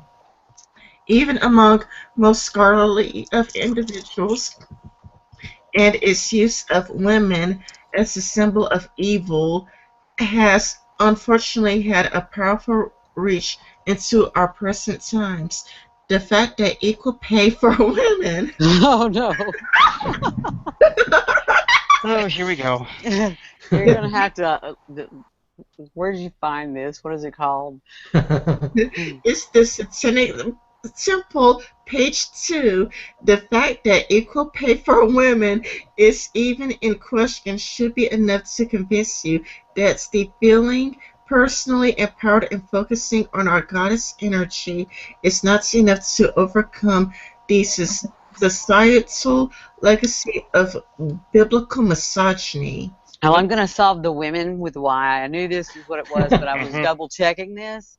Non-standard spelling of women adopted by some feminists in order to avoid the word ending in MEN. Yep. Oh boy. I've also seen person spelled with a Y. And human I've seen spelled weird. People, I mean, that's just going out of your way to be as crazy as possible for the sake of being as crazy as possible. Well, they're trying to avoid, spelling men, when it comes to women. So they're creating these crazy spellings to avoid the word men, which is hey, just kids, words can't hurt you. Yeah, it's kind of weird. The article's like going downhill quickly. Then the instant that Y appeared, it just off a cliff. Really bad. Oh, that was funny. So, so what did you search for this? Satanic feminist? What is that sect called? Why is there not a Y in Satanism? Why? It's from the Satanic Temple. I'll just put it in group chats, so you can just check it out for yourselves.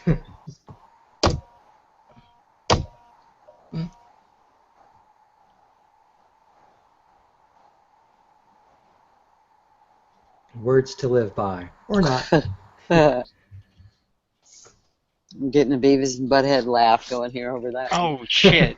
Okay, I know who these are. These are the ones who were doing the promotional stuff for The Witch. Is that like a movie or something? Oh, okay. So the movie The Witch is a horror movie that came out last year, and they got the Satanic Temple here to basically do all their marketing and promoting. And what's funny is they're not really like, I thought these guys were like atheists or something. They were, you know. But there are some. I listened to an interview of someone or a podcast. Somebody was interviewing a person that was supposed to be atheist, but then when they started talking to him, it was like a, you know, of the thinking they were of the ilk of the to thy own self Satanist kind of deal, until they started talking about other stuff, and they're like, well, wait a minute, but that's like, do you think this is an actual like godly type being? And then it's like, well, then you're not an atheist. And the person, but yes, I am. Not if you believe that, you don't. You know, and they had quite the falling out in the interview because, you know, and it just kind of went downhill because it was obvious the person took offense to the dissing of their satanic god, and but they weren't atheists. So just because they say they're an atheist and such doesn't necessarily mean that. If you dig deeper, they're like, yeah, they're just making shit up. Interesting. The movie The Witch, it's an hour and 33 minutes, but it had a budget of $1 million and made a box office of $32 million. That's interesting. Yeah. It was one of those low-budget horror movies that did very well for itself. Didn't it show like the woman and a child like out chasing them through the woods or something? It was like filmed just mainly countryside. Yeah, it had to do with piece of some sort. Yeah, the early colonial period in America where the Pilgrims were coming over and settling out in the wilderness. That's when it was set. So you go make movies out in the woods and you can get away with all kinds of stuff. Oh yeah, I mean the Blair Witch Project was filmed on a shoestring budget but made back many times its own budget. I think that helped to sort of create this kind of genre to some extent, or popularized it maybe. The whole shaky cam and what stuff. Yeah, my only problem with the Blair Witch was the shaky cam popularity that just drives me nuts. Like I can't really watch those movies. Like it's just too much shaky cam. What's going on? I don't know. What's going on? I don't know because the camera is currently looking at the ground and I can't see anything. That's why I don't know what's going on. Well, that would be another example, though. You take a group of people out into the woods. You tell, I mean, like when I was talking about the music and the things eliciting a spiritual response. You can take people out and you tell them enough stories, and all it takes is one person to start hyping up the fear. And I saw this over there. What was that? And just freaking out and getting everybody there, right there. And where do they all think, you know, if they're good enough actors at it, you know, people will freak out and start believing it. And we'll go back and we'll tell people, no, there was something out there. I saw it. They didn't see nothing. Somebody else told them they saw something, and so on and so forth. I think Darren Brown does a lot of stuff debunking that type of thing. Yeah, the Amazing Atheist said something to that effect not that long ago. Kind of like people seeing Jesus Christ in the clouds. It's like really, it's just like one person saw it and other people started seeing it. It reminds me of how I follow this person on Facebook. Many people says she's a con artist, and basically she says, you know, that she's a spiritualist, psychic, and she saw angel wings on her windshield. When really, you know, look at the pattern that a windshield wiper makes. You know, it's just the pattern that the windshield wiper makes, you know, because I didn't read her post first. I just saw the picture, and it's like, why do you have that dirty stain on your windshield? Why are you showing everybody the dirty stain you have on your windshield? You know, I read it, it's like, oh, she's claiming it's angel wings. It's like, no, it's not. You could easily say it's fairy wings, you know. It's just the pattern a windshield wiper maze. It's just because there's supposedly some tree too that they say that bled. Some girls saw it, and it turns out that like certain times of the year there's like some red sappy stuff that drips down off of this tree, or some bugs that live in this tree, that people were thinking that the that it was Christ's blood. Why it was Christ's blood coming out of the tree, who knows? But that's what they said. So everybody claimed to have saw it. You know, and then there was that time the sun started spinning around, and everybody claimed to have saw that. And yeah. Yeah. The emperor's new clothes.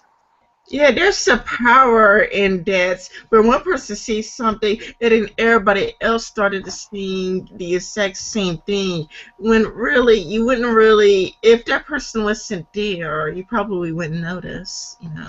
Yeah, I mean, humans are also programmed to look for patterns and faces. Those are the easiest things for people to see, especially when there isn't anything actually there. So it's very easy to see a face in something when it's not actually a face, or like Jesus in toast, or you know, shit like that. Well, like what? So evolutionary, I guess, psychology. What was better for survival? To see or to hear a rustling in the brush and to think it's nothing, or to think it's something. Exactly. To see a pattern like a snake, just like in nature, there's the butterflies and snakes that will mimic the poisonous counterpart to keep the other animals from coming after them, because they bad one, don't touch that. So.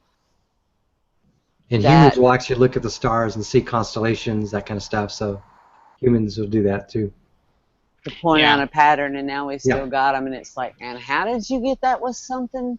Because it sure doesn't look like anything to me. All I worry about is Beetlejuice, and that's gonna long as it doesn't blow up on me. Could have already happened, we just don't know it yet. Yeah, it's so far away that it might already be a dead star, and we just don't know it yet. I just thought I had like a app on my iPad, and we'd go out and hold it up there and find things, and it was just like always above the house at night. I'm like, go away. Beetlejuice, Beetlejuice, Beetlejuice. So maybe I should end it here. We've been going on for about 4 hours. Yeah. Yeah. I had a lot of fun, despite the fact that we went way off topic, but that's okay. Way off script. Wait, we had a script? Well, we did that, and everybody could leave, but then, okay, they've covered what we was going to cover. Let's go about our business now. I had nothing else to do myself, so I was just chilling, so that's cool. Well, I do want to try and, at the very least, record and get edited a video tonight, but this is fine. Right. My dogs want me to feed them. Oh yeah, they need food. Yeah, they're all looking like, oh, woe is me. I'm just thanks so for the grateful. invite, everyone. Hope to see you guys around. Y'all have a good night. You too. Enjoy it. Bye. All right.